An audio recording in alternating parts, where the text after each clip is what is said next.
আমাদের অত্যন্ত শ্রদ্ধাভাজন মুরব্বী আড়াইবাড়ির পীর সাহেব রাহিমাহুল্লাহ গোলাম সরওয়ার সাঈদী, তিনি দুনিয়া থেকে চলে গেছেন আমরা সবাই জানি। আল্লাহ রাব্বুল আলামিন তার ভুল ত্রুটি মাফ করে তাকে জান্নাতুল ফেরদাউসের মেহমান হিসেবে কবুল করবেন, আমিন। তার সাহেবজাদারা এখানে উপস্থিত আছেন, তাদের আলোচনা আপনারা শুনেছেন। আমরা দোয়া করি আমাদের এই ভাতিজাদের জন্য আল্লাহ রাব্বুল আলামিন তাদেরকে তার বাবার রেখে যাওয়া কাজগুলোকে সুচারুরূপে সুন্দরভাবে সুসম্পন্ন করার তৌফিক দান করুন। ভাই, যেহেতু আলোচনা করার সুযোগ নাই, এই জন্য আমি সরাসরি প্রশ্নোত্তরে চলে যাচ্ছি, কারণ হলো প্রচুর প্রশ্ন আসছে আপনাদের মাশাআল্লাহ, এবং সেম প্রশ্ন অনেক আসছে, সেগুলো ফেলে দেওয়ার পর এটা অর্ধেক হয়েছে, সব মিলিয়ে বোধহয় শতই প্রশ্ন আসছে। তো আমরা যে প্রশ্নগুলোর উত্তর দেওয়ার সুযোগ আছে ইনশাআল্লাহ দেব। আল্লাহ তাআলা আমাদেরকে আমলের নিয়তে শোনার তৌফিক দান করুন, বলুন আমিন। প্রথম প্রশ্ন হলো, শারীরিকভাবে সামর্থ্যবান ব্যক্তি যার ভিক্ষা বা সাহায্য নিয়ে যে চলে, তাদের সাহায্য বা ভিক্ষা বা সাহায্য না দিলে গুনাহ হবে কিনা?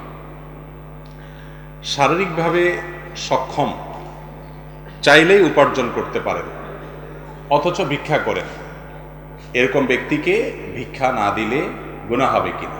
উত্তর হলো, কোনো ব্যক্তি যদি এমন কোনো পরিস্থিতি থাকে যে পরিস্থিতিতে আসলে বেচারা মানুষের কাছে হাত পাতা ছাড়া উপায় নেই, আপনি তাকে সহযোগিতা করার সুযোগ আছে, আর এই সহযোগিতা না করলে সে বিপদের মুখে পড়বে, এছাড়া এই মুহূর্তে তার কোনো উপায় নাই, এরকম কোনো সিচুয়েশন যদি তৈরি হয়, তাহলে সেক্ষেত্রে তাকে সাহায্য করা আবশ্যক, না করলে গুনাহ হবে। আর সাধারণ অবস্থায় যারা ভিক্ষাবৃত্তিকে পেশা বানিয়ে নিয়েছে, মানুষের কাছে চেয়ে চিনতেই খায়, ভিক্ষাই করে ঘুরে ঘুরে, অথচ তিনি সুস্থ সবল, এরকম মানুষকে যদি আপনি ভিক্ষা না দেন তাহলে গুনাহ হওয়ার তো প্রশ্নই নেই, বরং কোনো কোনো ক্ষেত্রে না দেওয়াটা উত্তম। বিশেষ করে যদি তাকে না দিয়ে বুঝায়া বলা যায় যে মানুষের কাছে হাত পাতার চাইতে নিজে উপার্জন করে কিছু খাওয়া আর কিছু দান করা উত্তম। নবী করিম সাল্লাল্লাহু আলাইহি ওয়াসাল্লাম বলেছেন, আল ইয়াদুল উলিয়া খায়রুম মিনাল ইয়াদিস সুফলা, নিচের হাতের চাইতে উপরের হাত উত্তম, আল্লাহর কাছে প্রিয়। নিচের হাত হলো যে হাতে চায়, আর উপরের হাত হলো যে হাতে দেয়। একজন সুস্থ সবল মানুষের কাছে হাত পাতবেন, ভিক্ষা করবেন, এটা ইসলাম কখনো চায় না। নবী করিম সাল্লাল্লাহু আলাইহি ওয়াসাল্লামের শিক্ষা হলো যে কাজের জন্য বের হতে হবে, পরিশ্রম করতে হবে, নিজের সাধ্য অনুযায়ী যতটুকু করা যায় করতে হবে। অতএব এরকম পেশাদার ভিক্ষুক যার শারীরিক সক্ষমতা আছে কাজকাম করার, তিনি ভিক্ষা করলে তাকে ভিক্ষা না দিয়ে বরং নসিহত করে বুঝিয়ে যদি কর্মমুখী করা যায়, সেটাতে সওয়াব আরো বেশি হবে। কারণ কোনো কোনো ক্ষেত্রে এই ব্যক্তিকে ভিক্ষা দিলে আরো পঙ্গুত্বের দিকে সে যাবে এবং এটাকে সে পেশা বানিয়ে নেবে। তবে মনে রাখবেন, আল্লাহ রাব্বুল আলামিন বলেছেন, ওয়া আম্মাস সাইলা ফালা তানহার, কেউ তোমার কাছে কিছু চাইলে তুমি তাকে ধমক দিও না, সুন্দর করে বুঝিয়ে বলতে পারলে বলবেন, গায়ে হাত দিয়ে, ভাই কাজ করো, চলো আমি হেল্প করি, তুমি কি কাজ করতে পারো? আল্লাহ তাআলা তোমাকে সুস্থ সবল বানিয়েছেন, কেন মানুষের কাছে হাত পাতবে, নিজেকে অপমান করবে কেন? তাকে বুঝাবেন, ধমক দিতে পারবেন না, এই মিয়া কাজ করে খেতে পারো না, ধান্দাবাজির জায়গা পাও না, এরকম বাজে কথা বলে, কটু কথা বলে, শক্ত কথা বলে আল্লাহ কোরআনে নিষেধ করেছেন। যারা চায়, আপনার কাছে প্রার্থনা করে, জানছা করে, ভিক্ষা করে, তাদেরকে আপনি ধমক দিবেন না, সুন্দর করে বুঝিয়ে বলতে পারলে বলবেন, আর না পারলে আপনার রাস্তায় আপনি যাবেন, কিন্তু ধমক দেওয়া যাবে। আজকে সম্ভবত ঢাকায়, না জানি গতকালকে আমি আসছিলাম কোন এক জায়গা থেকে, দেখলাম একটা রিকশার পেছনে লেখা, এই রিকশার চালক নামটা কি যেন, শেষে লেখা আছে প্রতিবন্ধী। আমি চিন্তা করলাম, রিকশা চালাচ্ছে আবার প্রতিবন্ধী, পেছনে লেখা আছে কে দেখি, একটু পরে ঘুরে দেখি বেচারার পাও নাই, একটা পাও নাই, আরেকটা পাও আছে, সেই একটা পাও দিয়ে সে রিকশা চালাচ্ছে। আর আল্লাহ তাআলা দুইটা পাও, দুইটা হাত, চোখ সবকিছু দিয়েছেন সুস্থ সবল ভাবে, এরপরও মানুষের কাছে ভিক্ষা চায়। এরকম মানুষ আমাদের সমাজে অনেক আছে। বিশেষ করে শহরে তো পেশাদার ভিক্ষুক,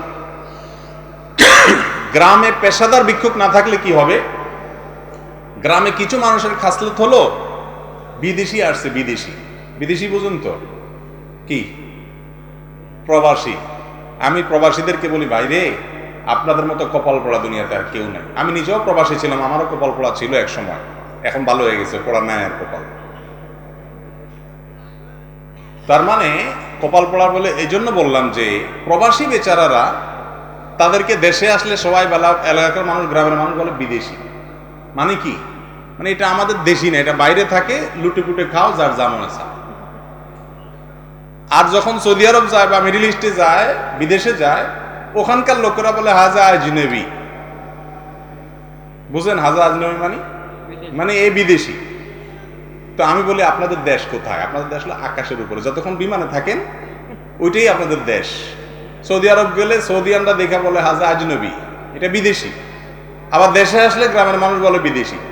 ওখানে কফিলে পারলে লুটপাট করে যারা খারাপ তারা, আর এখানে এলাকাবাসী লুটপাট করে। বেচারাদের দুঃখের কোনো শেষ নাই। তো যেটা বলছিলাম, গ্রামে অনেক আছে, বিদেশি আসুক বা ঢাকা থেকে কেউ আসুক, দরকার নাই, তবুও হাত পেতে বসে থাকবে। আছে না নাই? ইমানদার এত সস্তা হবে না। ইমানদারের রুচি থাকবে, রুচি, আত্মসম্মান বোধ থাকবে, ইজ্জত বোধ থাকবে। জীবন চলে যাচ্ছে, সেই সময় সে কারোর কাছে বললে বলতে পারে, কিন্তু লোভের পড়ে যে অমুক আসছে, যা নিতে পারি লাভ, যা নিতে পারি লাভ, এটা করা উচিত না। আমাকে এক ভাই বললেন যে আমি ফ্রি চিকিৎসা সেবা দিচ্ছিলাম গরিব মানুষদের জন্য। কোনো এক এলাকায় ক্যাম্প করছি, মেডিকেল ক্যাম্প। পরে ওই এলাকার কমিশনার সাহেব এসে সবার আগে হাজির, এই সবাই সর, আগে কমিশনার সাহেব দেখাবে। পরে উনি বললো, ভাই এটা তো গরিব মানুষের জন্য। আমি না পাইলে এলাকায় কে পাইবো? আর নেতা মানুষ। সব কমিশনার তো আর এরকম না, একজন এরকম। হুজুরদের মধ্যে যেরকম ভালো মন্দ আছে, সব সার্কেলেই ভালো বা মন্দ মানুষ আছে। তো যেটা বলছিলাম, সুস্থ সবল মানুষের জন্য ভিক্ষা করাটা ইসলামে জায়েজ নাই, নবী করিম সাল্লাল্লাহু আলাইহি সাল্লামের শিক্ষা না। আল্লাহ কোরআনে বলেছেন, ফাইদা কুদিয়াতিস সালাতু ফান্তাশিরু ফিল আরদ, নামাজ শেষ, বের হয়ে পড়ো মসজিদ থেকে, ওয়াবতাগু মিন ফাদলিল্লাহ, আল্লাহর জমিনে রিজিক পড়ে আছে সেগুলো অন্বেষণ করে এনে পরিবারের ভরণ-পোষণ তো নিজের ভরণ করো। এই জন্য আমরা পরিশ্রম করবো ইনশাআল্লাহ। ঠিক আছে তো? যারা গ্রামের মানুষ আমরা আছি, প্রবাসী আসুক, বিদেশ থেকে কেউ আসুক, ঢাকা থেকে কেউ আসুক, কোটি টাকা নিয়ে আসুক, যার অভাব আছে সে নেক, আমি হাত পাতবো না। আমি গরিব মানুষ হতে পারি, কিন্তু ইজ্জত বিলাবো না। চেষ্টা করবো তো ইনশাআল্লাহ। আল্লাহ তাআলা আমাদের তৌফিক দান করুন। এরপরে প্রশ্ন হলো, মিলাদ বা দোয়ার অনুষ্ঠানের তবারকের বিশেষ কোনো উপকারিতা আছে কি? মিলাদ বা দোয়ার অনুষ্ঠানে যে তবারক দেয়, এ তবারকের বিশেষ উপকার আছে কি না? আমাদের অনেকে মনে করেন যে এর কি আছে, বিশেষ উপকার আছে। তবারকের খানা, একজনে মিলাদ থেকে আসার সময়, দোয়ার অনুষ্ঠান থেকে আসার সময় জিলাপি নিয়ে আসছে, মিষ্টি নিয়ে আসছে। তো ডায়াবেটিসের রোগীকে সাধতেছে, বলে না ভাই আমার ডায়াবেটিস। বলে আরে তবারকের জিনিস মিয়া, ডায়াবেটিস খান। তার মানে এটা খাইলে কি হবে? ডায়াবেটিস আর ভালো হয়ে যাবে। ওই বেচারা খায় ডায়াবেটিস তো 12টা বাজে। এবার দোষ হয় কিসের? ইসলামের। মনে করো যে ইসলামের একটা জিনিস খাইলাম, আমার আরো ক্ষতি হয়ে গেল, অথচ এটা ইসলামের না, এটা সম্পূর্ণ ভুয়া, আমাদের বানানো। অন্য 10টা খাবার এবং কোনো দোয়া অনুষ্ঠানের পরে যদি কোনো খাবার দেয়া হয়, এগুলোর ভিতরে কোনো পার্থক্য, কোরআন এবং হাদিসে এরকম কোনো শিক্ষা নাই যে আল্লাহর জন্য দান করলে কোনো খাবারে সেটাতে কোনো ক্ষতি হবে না। এগুলো আমাদের বানানো সুবিধা। নিজের খাইতে মনে চাইছে, আপনি খান। মিথ্যা কথা বলে তবারকে বরকতের খানা বানায় কেন খাবেন? তাবারুক শব্দের অর্থ হলো বরকত গ্রহণ করা। বুঝতে পেরেছেন? বরকত থেকে তাবারুক মানে কল্যাণ, মানে এই খানাটাতে বিশেষ কল্যাণ আছে, অন্য খানাতে যা আছে এটাতেও তাও আছে। জিলাপি দোকানদার দোকানে বানাইছে, কিছু ওই দোয়ার প্যাকেটে দিছে, আর কিছু ওখানে বিক্রি করতেছে। ওইটাতে আপনার মাছে যে পরিমাণ বসছে, এটাতেও হয়তো সে পরিমাণ বসছে, তবে একটু আগে প্যাকেট করার কারণে হয়তো কম বসছে, এতটুকু ফজিলত আছে। এছাড়া আর কোনো বিশেষ ফজিলত নাই, এরকম মনে করার কোনো সুযোগ নেই। অন্যান্য ধর্মে দেখা যায় যে প্রতিমার সামনে খাবার রাখলে বা বিশেষ কোনো আপনার ধর্মীয় কাজ করার পরে খাবার রাখলে সে খাবারটা তারা বন্টন করে বেড়ায়, মনে করে এর ভিতরে কল্যাণ আছে। ইসলাম এরকম কোনো কথা বলে নাই। বিশেষ করে এই দোয়া বা মিলাদ অনুষ্ঠানের পরে আমরা যে সমস্ত তবারক বলে যেগুলো বিতরণ করি, তবারক বরকত গ্রহণ করে, এখানে বরকত বা কল্যাণ এক্সট্রা আছে, এই কথাটাই কিনা হাদিস দ্বারা প্রমাণিত না। এরপরে প্রশ্ন হলো, চাঁদ দেখে রোজা ও ঈদ পালন বর্তমানে সকল দেশ একসাথে করে, কিন্তু বাংলাদেশ কেন একদিন পরে করে? যেহেতু ঈদের দিন রোজা রাখা হারাম, সৌদি আরব সহ সকল দেশ যেদিন ঈদ উদযাপন করে সেদিন আমরা রোজা রাখি। এই বিষয়ের সাথে রোজার ও রাত ও শবে কদরের ব্যাপার রয়েছে, এ সম্পর্কে আমাদের দয়া করে অবগত করবেন। ভাইরা আমার, সারা বিশ্বের ওলামায়ে কেরামের মধ্যে অনেক আগে থেকে এই মাসআলায় দুটি মত চলে আসছে। একটি মত হলো যে কোনো জায়গায় চাঁদ দেখা প্রমাণ হলে অন্য এলাকায় চাঁদ দেখা প্রমাণ না হলেও ওই একটা ঘোষণার উপরে ভিত্তি করে অন্যরাও আমল করবে। আর আরেকটা মত হলো যারা যেখানে বসবাস করেন তাদের আকাশে তারা চাঁদ দেখলে তারা রোজা রাখবে, চাঁদ দেখে তারা ঈদ করবে। নবী করিম সাল্লাল্লাহু আলাইহি সাল্লাম বলেছেন, সুমু লিরুইয়াতিহি ওয়া আফতিরু লিরুইয়াতিহি, চাঁদ দেখে রমজান শুরু করবা, চাঁদ দেখে ঈদ করবা। অতএব আমরা চাঁদ দেখব, আমাদের আকাশে চাঁদ দেখা না গেলে আমরা সেটা চাঁদ দেখা গিয়েছে এটা মনে করব না। এই দুইটা মত আমাদের কাছ থেকে বহু আগ থেকে বর্ণিত হয়ে আসছে, নতুন কোনো মাসআলা না। যে সমস্ত উলামায়ে কেরাম নিজ নিজ আকাশে চাঁদ দেখার বিষয়টাকে সাব্যস্ত করে এবং এটার সাথে সরকারি ফরমানের একটা বিরাট সম্পর্ক আছে, সেই সমস্ত উলামায়ে কেরাম এর ফতোয়ার উপরে বাংলাদেশের হানাফি বলেন, আহলে হাদিস বলেন, যত মত পথের আলেম আছেন প্রায় সবাই সেটার উপর আমল করে।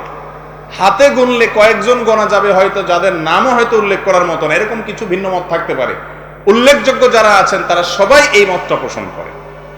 অতএব এই মত অনুযায়ী বাংলাদেশের মানুষ আমরা আমাদের আকাশে চাঁদ দেখে রোজা রাখলে, চাঁদ দেখে ঈদ করলে ইনশাআল্লাহ হবে ইদনিল্লাহ, আপনার রোজাও হবে, ঈদ হবে, কোনো টেনশনের কারণ নাই। আর আপনি বলছেন পৃথিবীর সব দেশে এটা করে, এটা ভুল, এই তথ্য সঠিক নয়। আপনার আশেপাশে ভারত, পাকিস্তান এবং অনেক দেশ আছে যে দেশে নিজ নিজ দেশের আকাশে চাঁদ দেখে রোজা করা হয়। যেহেতু মাসআলাটা মতপার্থক্যপূর্ণ, ওলামাদের গবেষণামূলক মাসআলা, এই ব্যাপারে সেই যে দেশে মানুষ বসবাস করে সেখানকার ওলামাদের ডিরেকশন, নির্দেশনা এবং ফতোয়া মানলে আল্লাহর কাছে নাজাত পেয়ে যাবে। এই ব্যাপারে বাড়াবাড়ি করার কোনো সুযোগ নাই। আমাদের কিছু ভাইদের মনে হয়েছে যে মুসলমানরা সবাই একদিনে রোজা রাখলে, একদিনে ঈদ করলে এটা তো একটা ভালো জিনিস, দুই দিনে কেন করতেছে? ভাইরা আমার, উম্মতকে এক করতে গিয়ে, ঐক্য সৃষ্টি করতে গিয়ে বাংলাদেশের মুসলমানরা সকল মত পথের আলেমরা যেটাতে একমত, সেখানে আপনি আবার ভিন্ন মত সৃষ্টি করে আরেকটা ঈদের জামাত সৃষ্টি করে আপনি তো বিচ্ছিন্নতাবাদ তৈরি করতেছেন, ফেরকাবাজি তৈরি করতেছেন। যেখানে বাংলাদেশের মুসলমানরা ঐক্যবদ্ধ সেখানে আপনি ফাটল ধরাইতেছেন। আপনি ভালো কাজ করতেছেন না খারাপ কাজ করতেছেন? কথা কি বুঝাতে পারছি? অতএব অতিরিক্ত বুঝে গেলে সেটা মুসিবতের বিষয়। আল্লাহ তাআলা আমাদেরকে বুঝার তৌফিক দান করুন। এরপরের প্রশ্ন হলো, আমার স্বামী 1 বছর আগে মারা গিয়েছেন। আমরা জয়েন্ট ফ্যামিলিতে থাকতাম, এখন আমি আলাদা থাকি, কিন্তু আমাকে আমার স্বামীর সম্পত্তি থেকে বঞ্চিত করা হয়েছে। এর ফলে তারা কি কোনো দায়বদ্ধতার সম্মুখীন হবে না? অবশ্যই হবে, কেন হবে না? আল্লাহ মাফ করুন, কোনো ব্যক্তির মৃত্যুর পর তার স্ত্রীকে তার সম্পদের অধিকার থেকে যদি বঞ্চিত করা হয়, যারা বঞ্চিত করবেন তারা প্রত্যেকে আল্লাহর কাঠগড়ার আসামি হবেন এবং কিয়ামতের ময়দানে এই আত্মসাৎকৃত সম্পদের সওয়াব, সমপরিমাণ সওয়াব ওই ভদ্র মহিলা এবং তার পরিবারের সদস্য যারা হকদার আছেন তাদেরকে দিয়ে তারপরে সামনে এগোতে হবে। এই একটা মাসআলায় অনেক বড় বড় হাজি সাহেব, লম্বা দাড়িওয়ালা সাহেব, লম্বা টুপিওয়ালা সাহেব, লম্বা জুব্বাওয়ালা সাহেব ধরা খেয়ে যাবে। ঠিক না ঠিক? অনেক মুরব্বীরা আছেন নামাজ পড়তে পড়তে পড়তে পড়তে কপালে দাগ পড়ে গেছে, মসজিদ থেকে বেরই হয় না। আলহামদুলিল্লাহ, ভালো কথা।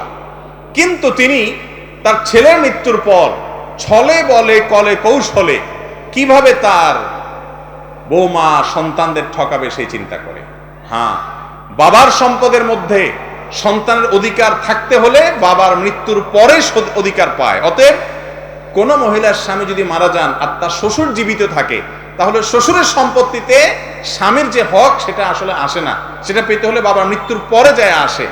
কিন্তু এদের ভরণ পোষণের সমস্ত দায় দায়িত্ব, বিশেষ করে নাতি নাতনিদের ভরণ পোষণের দায় দায়িত্ব কার উপরে করতে হবে? শ্বশুরের উপরে করতে হবে। কিন্তু তিনি এদেরকে বাইর করতে পারলে বাইর হয়, খুশি। কারণ বাইর করতে পারলে ওই জমি দখল করা যায়, ঘর দখল করা যায়। এ রোগ আমাদের মধ্যে আছে না নেই? বরং তাদের যে প্রাপ্য আছে ইয়েতীমের হক সেটা নষ্ট করে এবং বিধবা মহিলার হক নষ্ট করে। আল্লাহ তাআলা আমাদেরকে বান্দার হকের উপরে সচেতন থাকার তৌফিক দান করুন। যদি কোনো ব্যক্তিকে কোনো মাহফিল বা ভালো কোনো কাজের আর্থিক ও সাংগঠনিক দায়িত্ব দেওয়া হয় আর সে সঠিকভাবে সেগুলো পালন না করে, তাহলে সেগুলোর জন্য তার প্রাপ্তিফল কি হতে পারে?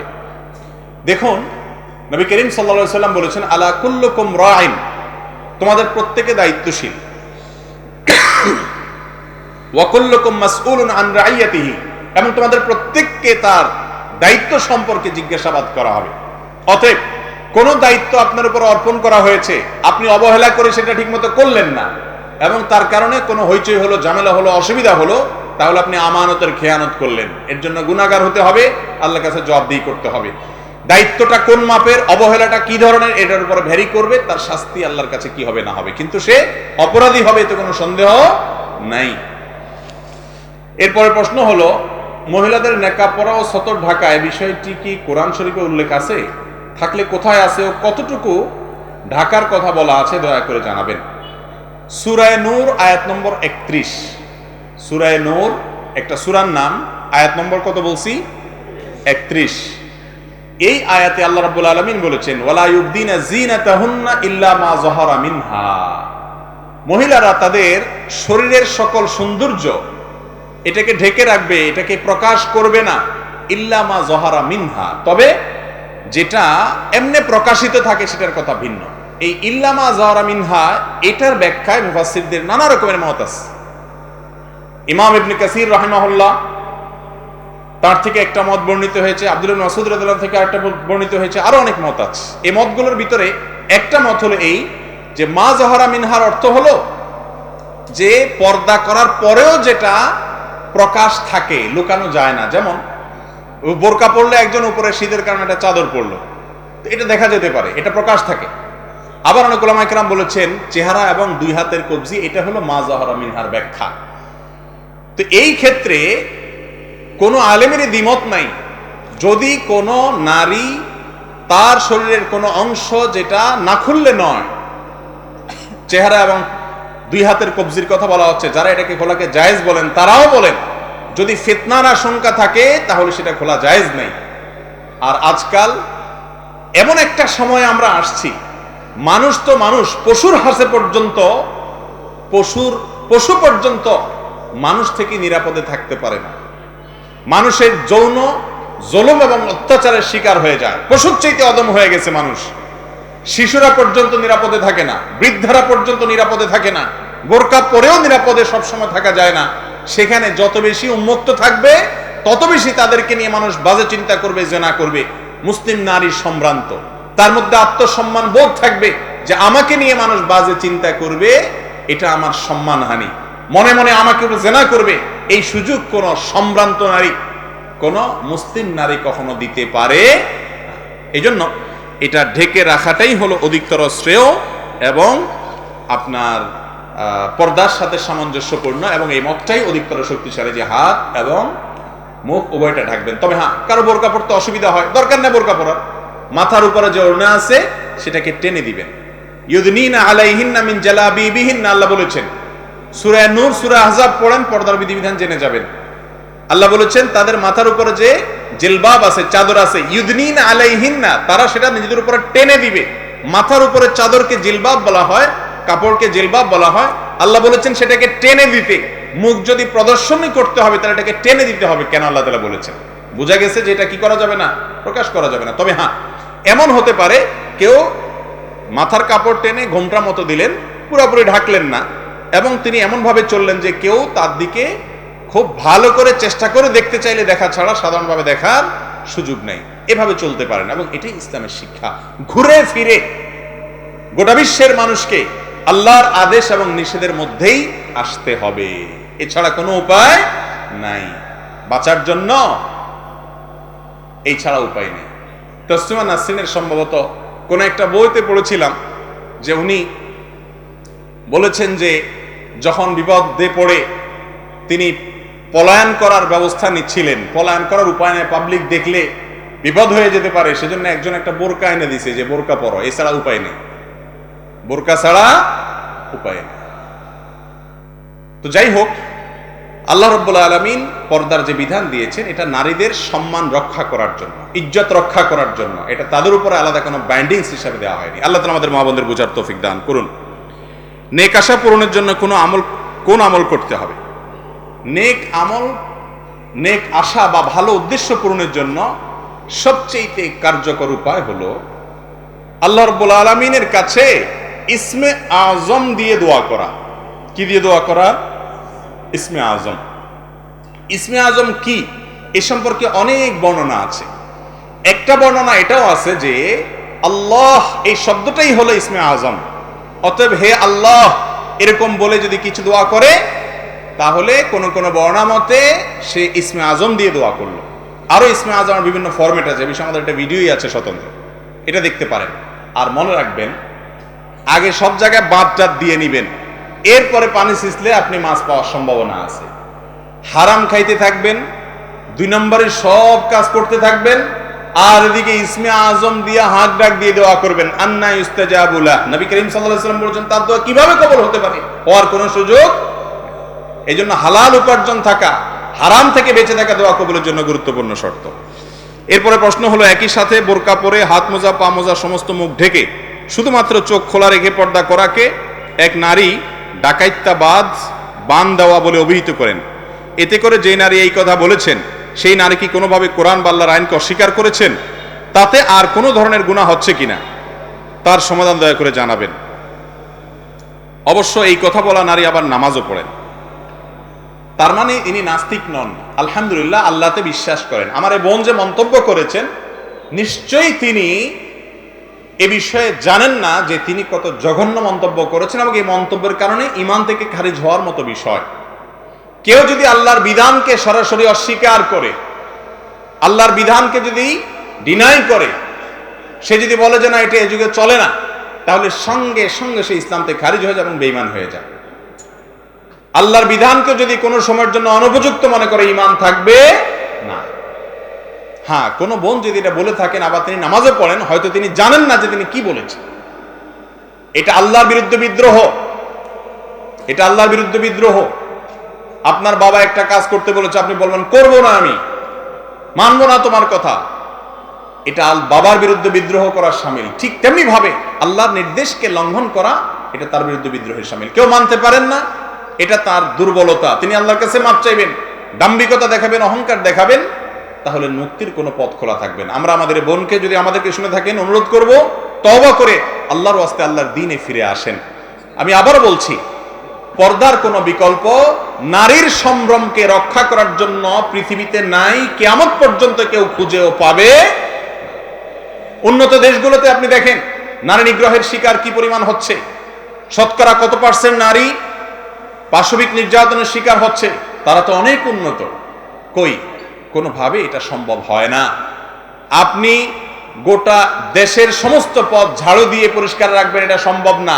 নিজের পায়ে জুতাটা পরেন, এটা কি সম্ভব? অতএব পর্দার কোনো বিকল্প নেই।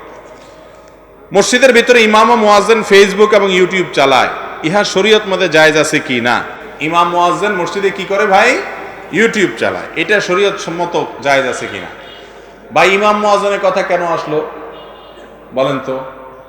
মসজিদের মধ্যে ফেসবুক ইউটিউব চালানো জায়েজ আছে কিনা, এই প্রশ্ন তো মুসল্লিদের জন্য প্রযোজ্য না, ইমাম মুয়াজ্জিনের জন্য আলাদা কোনো বিধান আছে? কি বলেন? আমাদের দেশে 2 শ্রেণীর মানুষের পেছনে খোঁচাইতে খুব মজা লাগে। 2 শ্রেণীর মানুষের বিরুদ্ধে বিভিন্ন রকমের মাসআলা খুঁটিয়ে খুঁটিয়ে বের করতে পারলে আমাদের ভালো লাগে। তার একটা হলো নারী, আরেকটা হলো ওই বেচারা ইমাম মুয়াজ্জিন। ঠিক না বে ঠিক? আমি একবার মিরপুরে এক মসজিদে 2003-04 দিকে নামাজ পড়াইতাম, ইমাম ছিলাম, খতিব ছিলাম। তো আমাকে এক মুসল্লি এসে বলল, হুজুর আপনি যে হাঁটেন, আপনার হাঁটার স্টাইলটা একদম ভালো লাগে না। তাই বললাম, আপনি কি কোনো পাত্রী দেখতে আসছেন এখানে, যে পাত্রীর চলন পছন্দ হলো না? আমার হাঁটা দিয়ে আপনি কি করবেন?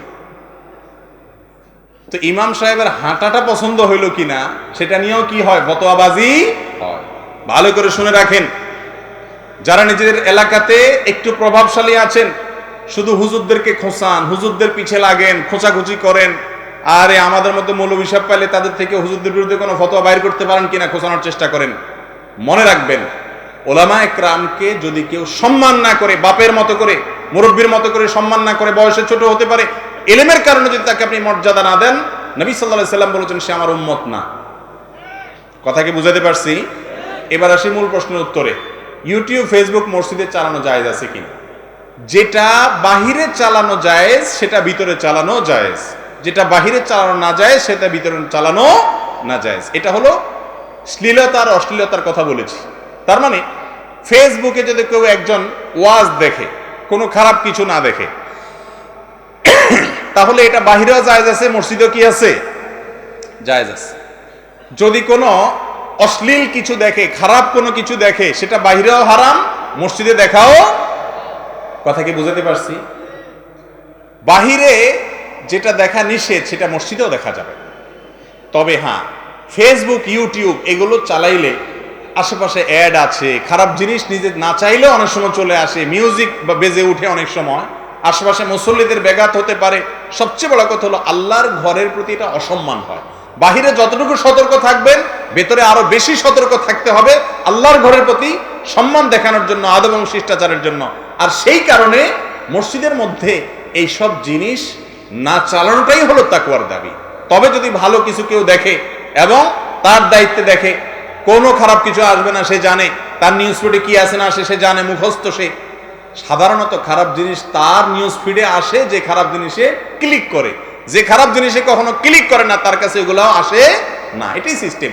তারপরেও মসজিদে এগুলো চালানোটা, মসজিদের যে রগব, মসজিদের যে আপনার মসজিদের যে ভাব গাম্ভীর্য, তার সাথে এটা যায় না, আল্লাহর ঘরের সাথে এটা যায় না।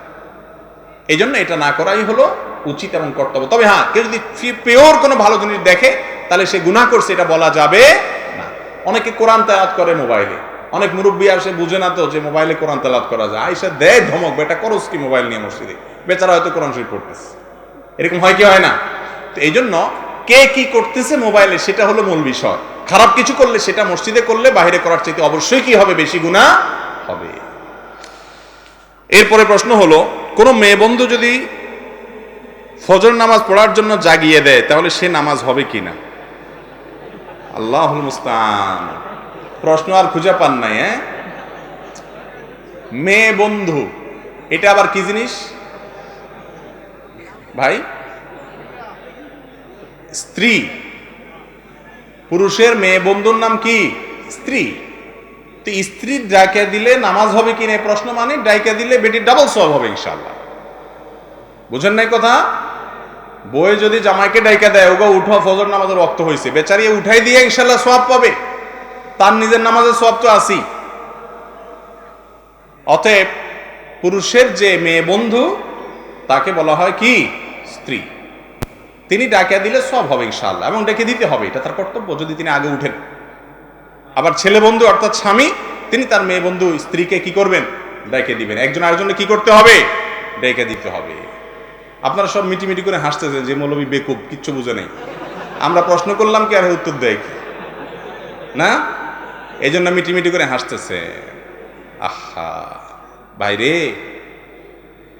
মনে রাখবেন, কোন অবিবাহিত নারী এবং পুরুষ একে অন্যের কখনো বন্ধু হতে পারে না, পারে না, পারে না। আমার কথা না, অনেক বড় বড় কথা সাহিত্যিক, আমাদের দেশের সর্বজন শ্রদ্ধেয় কথা সাহিত্যিক, ঔপন্যাসিক, লেখক হুমায়ুন আহমেদের এ ব্যাপারে একটা উক্তি আছে, গতকালকেই পড়েছি আমি, একদম তাজা তাজা।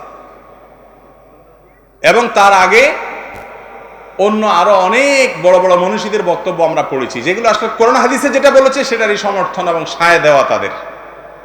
যদিও তাদের সায় সমর্থনে কিছু আসে যায় না, আল্লাহ রাব্বুল আলামিন যা বলেছেন সেটাই চূড়ান্ত, তার উপরে কোনো কিছু। মানুষ অনেক কিছু ট্রাই করে দেখে, ঘুরে ফিরে আবার জায়গায় আসে। কেন ছেলে আর মেয়ে, অবিবাহিত ছেলে মেয়ে বন্ধু হতে পারে না? কারণ আল্লাহ রাব্বুল আলামিন একজনকে অন্যজনের প্রতি আকর্ষণ রেখেছেন। কি রেখেছেন? এটা সৃষ্টিগতভাবেই আল্লাহ তাআলা দিয়ে রেখেছেন। এখানে যদি বলেন না আমরা জাস্ট ফ্রেন্ড, যদি বলা হয় আমরা আপনার কি আর একটা ভালো বন্ধু, একটা নাম আছে কি? ভালো বন্ধু, বেস্ট ফ্রেন্ড, এগুলো হলো শয়তানের নতুন নতুন আইটেম, নতুন নতুন ট্যাবলেট। ইবলিস এটা আপনারা যদি গিলাইতে পারেন, আপনি যদি এটা ধরে নেন, বিশ্বাস করে নেন, বুঝে নেন, হ্যাঁ ছেলে মেয়ে তো জাস্ট ফ্রেন্ড, আপনার কি বেস্ট ফ্রেন্ড, আপনার কি বলে এগুলো, জিএফ বিএফ, আউযুবিল্লাহ মিনাশ শাইতানির রাজিম। আপনারা হাসছেন, সত্যি বলতে কি জানেন, ইবলিসের একটা বড় সফলতা হলো মুসলমানের সন্তানের কাছে হারামকে সহনীয় করে ফেলেছে। এটা বলতে এখন আমাদের গায়ে বাঁধে না। প্রশ্ন করতেছে ভদ্রলোক যে তার যার সাথে জেনার সম্পর্ক, হারাম সম্পর্ক, সে নামাজে ডেকে দিচ্ছে। আজকাল আবার নতুন শয়তানি শুরু হয়েছে, দিনী বোন, দিনী ভাই, সম্পর্ক তলা তলা ইটিস পিটিস, আছে না নাই? বলে যে নামাজি, আমার আমার এই গার্লফ্রেন্ড তিনি নামাজি, আবার ও আবার যারে ধরে বলে যে সে কি নামাজি। আহা, শয়তানের নতুন ধোঁকা। ভাইরা আমার, খুব ভালো করে শুনে রাখেন, ইবলিস মেয়েদেরকে দিয়ে ছেলেদেরকে যত দ্রুত জাহান্নামে নিতে পারে, ইমানদারদেরকে এত দ্রুত, বিশেষ করে যুবকদেরকে জাহান্নামে নেওয়ার অন্য কোনো আইটেম ইবলিসের কাছে আর নাই। অতএব যিনি আপনাকে ফজর নামাজের জন্য ডেকে দিয়েছেন, তার সাথে আপনার হারাম সম্পর্ক আছে, আপনি ফজর নামাজ পড়ে তার একটা কল দিয়া বা একটা মেসেজ দিয়া বলবেন, তোমার সাথে আমার বিবাহ বহির্ভূত সম্পর্ক হারাম, তুমি এক হারাম থেকে বাঁচতে আমাকে হেল্প করেছো, থ্যাংক ইউ, তোমাকে আমি আরেক হারাম থেকে বাঁচতে হেল্প করতেছি, তোমাকে আমি চিরতরে তোমার সাথে আমি সম্পর্ক ছিন্ন করলাম। বুঝতে পারছেন? সেই কলিজা থাকা উচিত আমাদের। বাকি হ্যাঁ, যে কেউ আপনাকে নামাজের জন্য ডেকে দিয়েছে, এর কারণে আপনার নামাজের কোনো ক্ষতি হবে না। ডাইকা দিলে সেটা যে কেউ ডেকে দিছে, তার ফলে আপনি নামাজ পড়লেন, কোনো অসুবিধা, নামাজ হয়ে যাবে, এর সাথে ওইটার সম্পর্ক নাই। আসল জায়গায় হাত না দিয়ে আপনি আসছেন নকল জায়গায় হাত দিতে, যে উনি ডাইকে দিলে আমার নামাজ হবে কিনা, এটা কোনো কথা হলো? নামাজটা আপনি পড়ছেন, হয়ে যাবে ইনশাল্লাহ, সঠিকভাবে পড়ে থাকলে। ওনার ডাকের কারণে কোনো পার্থক্য হবে না। তবে উনি আপনাকে কেন ডাকবে? আপনার মা বাপ, আপনার ভাই, আপনার বোন, আপনার দ্বীনি সার্কেলে যে সমস্ত ছেলে বন্ধু আছে, তারা কোথায়? এগুলো সবগুলো শয়তানের বড় অস্ত্র। শুরু হয় জাস্ট ফ্রেন্ড, বেস্ট ফ্রেন্ড দিয়ে, ভালো ভালো, আমাদের মনে মতো কানা, খারাপ কিছু নেই, একদম খারাপ কিছু নেই। ভাই খুব ভালো করে শুনেন, একটা জায়গায় কারেন্টের তার লিক আছে, ছেঁড়া আছে বিদ্যুতের, সেই জায়গায় হাত দিলে ওই লাইনটা খুব পাওয়ারফুল লাইন, সাথে সাথে শেষ হয়ে যাবে, এরকম জায়গা। কিন্তু এই মুহূর্তে বিদ্যুৎ নাই, ওই আপনি জানেন ওখানে বিদ্যুৎ না থাকা অবস্থায় হাত দিলে কোনো অসুবিধা হবে না, তারপরেও আপনি হাত দিবেন না, কারণ যে কোনো মুহূর্তে যদি বিদ্যুৎ আইসা যায় তাহলে আমি সরকার হয়ে যাব। ঠিক না ঠিক?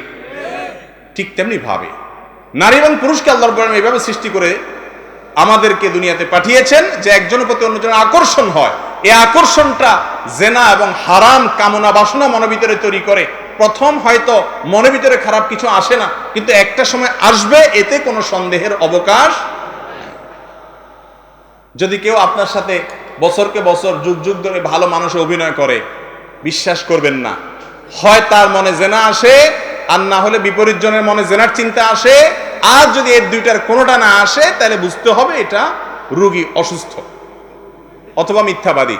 এই দুইটার একটা হওয়া ছাড়া তৃতীয়টা হওয়ার সম্ভাবনা নাই, একেবারেই নাই। আল্লাহ এভাবে সৃষ্টি করেন না। আল্লাহ তাআলা আমাদেরকে বোঝার তৌফিক দান করুন। হস্তমৈথুন প্রতিরোধে অভিভাবকরা কিভাবে সন্তানদের সাহায্য করতে পারেন? অভিভাবকরা সন্তানদেরকে কিভাবে সাহায্য করবেন? অভিভাবকদের কর্তব্য হলো সন্তানরা যাতে বিপদগামিতার পথে না যায় সতর্ক থাকা। অনেক মা বাপ ছেলের মোষ গজানোর আগেই তার হাতে দেড়াত মোবাইল উঠাই দেয়, আছে না নেই? আধা হাত, দেড়াত তো মোবাইল হয় না, অত্যুক্তি করলাম, আধা হাতের একটা মোবাইল ধরায় দেয়। ছেলে ফেসবুক, টিকটক, ঠিকঠাক বেঠিকঠাক লাইকি এগুলা টিপাটিপি করে। বাপ অনেক প্রাউড ফিল করে, তার ছেলে কি স্মার্ট আধুনিক হয়ে গেছে। পোলা যে ধ্বংস হইতেছে ওই বেচারা বুঝে না। তো হারাম জিনিস দেখা থেকে যদি সন্তানকে বাঁচায় রাখা যায়, কিন্তু এই যুগে এটা মহা কঠিন, তাহলে ইনশাআল্লাহ বিইذনিল্লাহ ওই সন্তান খারাপের দিকে পা বাড়াবে। আর এর পাশাপাশি সন্তানদেরকে সময় দিতে হবে। আজকাল বেশিরভাগ মা বাপ, বিশেষ করে শহরে জীবনে, তারা বাইরে বিজি, বাসায় আসলেও তারা বেজি, কোথাও মানুষ হইতে পারে না, বাইরেও বেজি, বাসায়ও বেজি। এত বিজি উনি যে ছেলে মোবাইল নিয়ে রুমের মধ্যে কি করে না করে ওটা দেখার ওনার সময় নাই। মা বাপ যদি ছেলেদেরকে, বাচ্চাদেরকে, মেয়েদেরকে সময় দেয় এবং তাদের সাথে কথাবার্তা বলে, একান্তে তাদের সাথে আলাপচারিতায় থাকে, ইনশাআল্লাহ তারা বিপদগামীদের পথে যাবে না। বিশেষ করে যে অপরাধের কথা বলা হলো, এই অপরাধটা নির্জনে করা হয়, এই জন্য তাদের সাথে যথাসম্ভব কথা বলা, খোলামেলা থাকা, তাদেরকে একাকিত্বের মধ্যে থাকতে না দেয়া, এটি কর্তব্য। বাবা মার ত্রুটির কারণে সন্তান বেশিরভাগ ক্ষেত্রে বিপদে যায়। আল্লাহ তাআলা তৌফিক দান করুক আমাদেরকে সেভাবে চলার। এরপরে প্রশ্ন হলো, দাড়ি কতটুকু কাটা যায়? দাড়ি কাটার জিনিস না, দাড়ি রাখার জিনিস। নবী করিম সাল্লাল্লাহু আলাইহি ওয়াসাল্লাম বলেছেন, আফুল লোহা, তোমরা দাড়িকে ছেড়ে দাও, আর খুল্লুহা, দাড়িকে ছেড়ে দাও, দাড়িকে ছেড়ে দিতে বলেছেন। তবে আব্দুল্লাহ ইবনে ওমর রাদিয়াল্লাহু তাআলা আনহু থেকে যথাসম্ভব বুখারীতে আর অন্যান্য সাহাবা ইকরাম থেকে বর্ণিত আছে, সম্ভবত আবু হুরায়রা থেকে বর্ণিত আছে যে তারা দাড়ি এক মুষ্টি ধরার পর অতিরিক্ত অংশ কেটেছেন।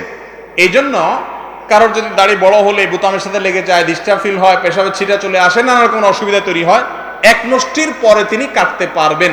অনেক উলামা ইকরাম সেটাকেও নিষেধ করেন, কিন্তু সাহাবা ইকরাম থেকে এটি সুসাব্যস্ত হয়েছে যে তারা এক মুষ্টির পরে অতিরিক্ত অংশ কেটেছেন। যদি কেউ চায়, অসুবিধা ফিল করে, এটা কাটতে পারে, কিন্তু যদি কেউ রেখে দেয় লম্বা করে, আলহামদুলিল্লাহ, খুবই ভালো। তবে তার চাইতে ছোট রাখার সুযোগ নেই। অনেকে বলে দাড়ি এতটুকু রাখলে চলে, যে পুরুষ না মহিলা এটা বোঝা গেলেই চলবে। আজীব এক মাসআলা, পুরুষ না মহিলা বোঝার জন্য দাড়ি দিয়ে আপনি বুঝাবেন? এরকম কোনো মাসআলা গ্রহণযোগ্য কোনো ইমাম থেকে আসেনি।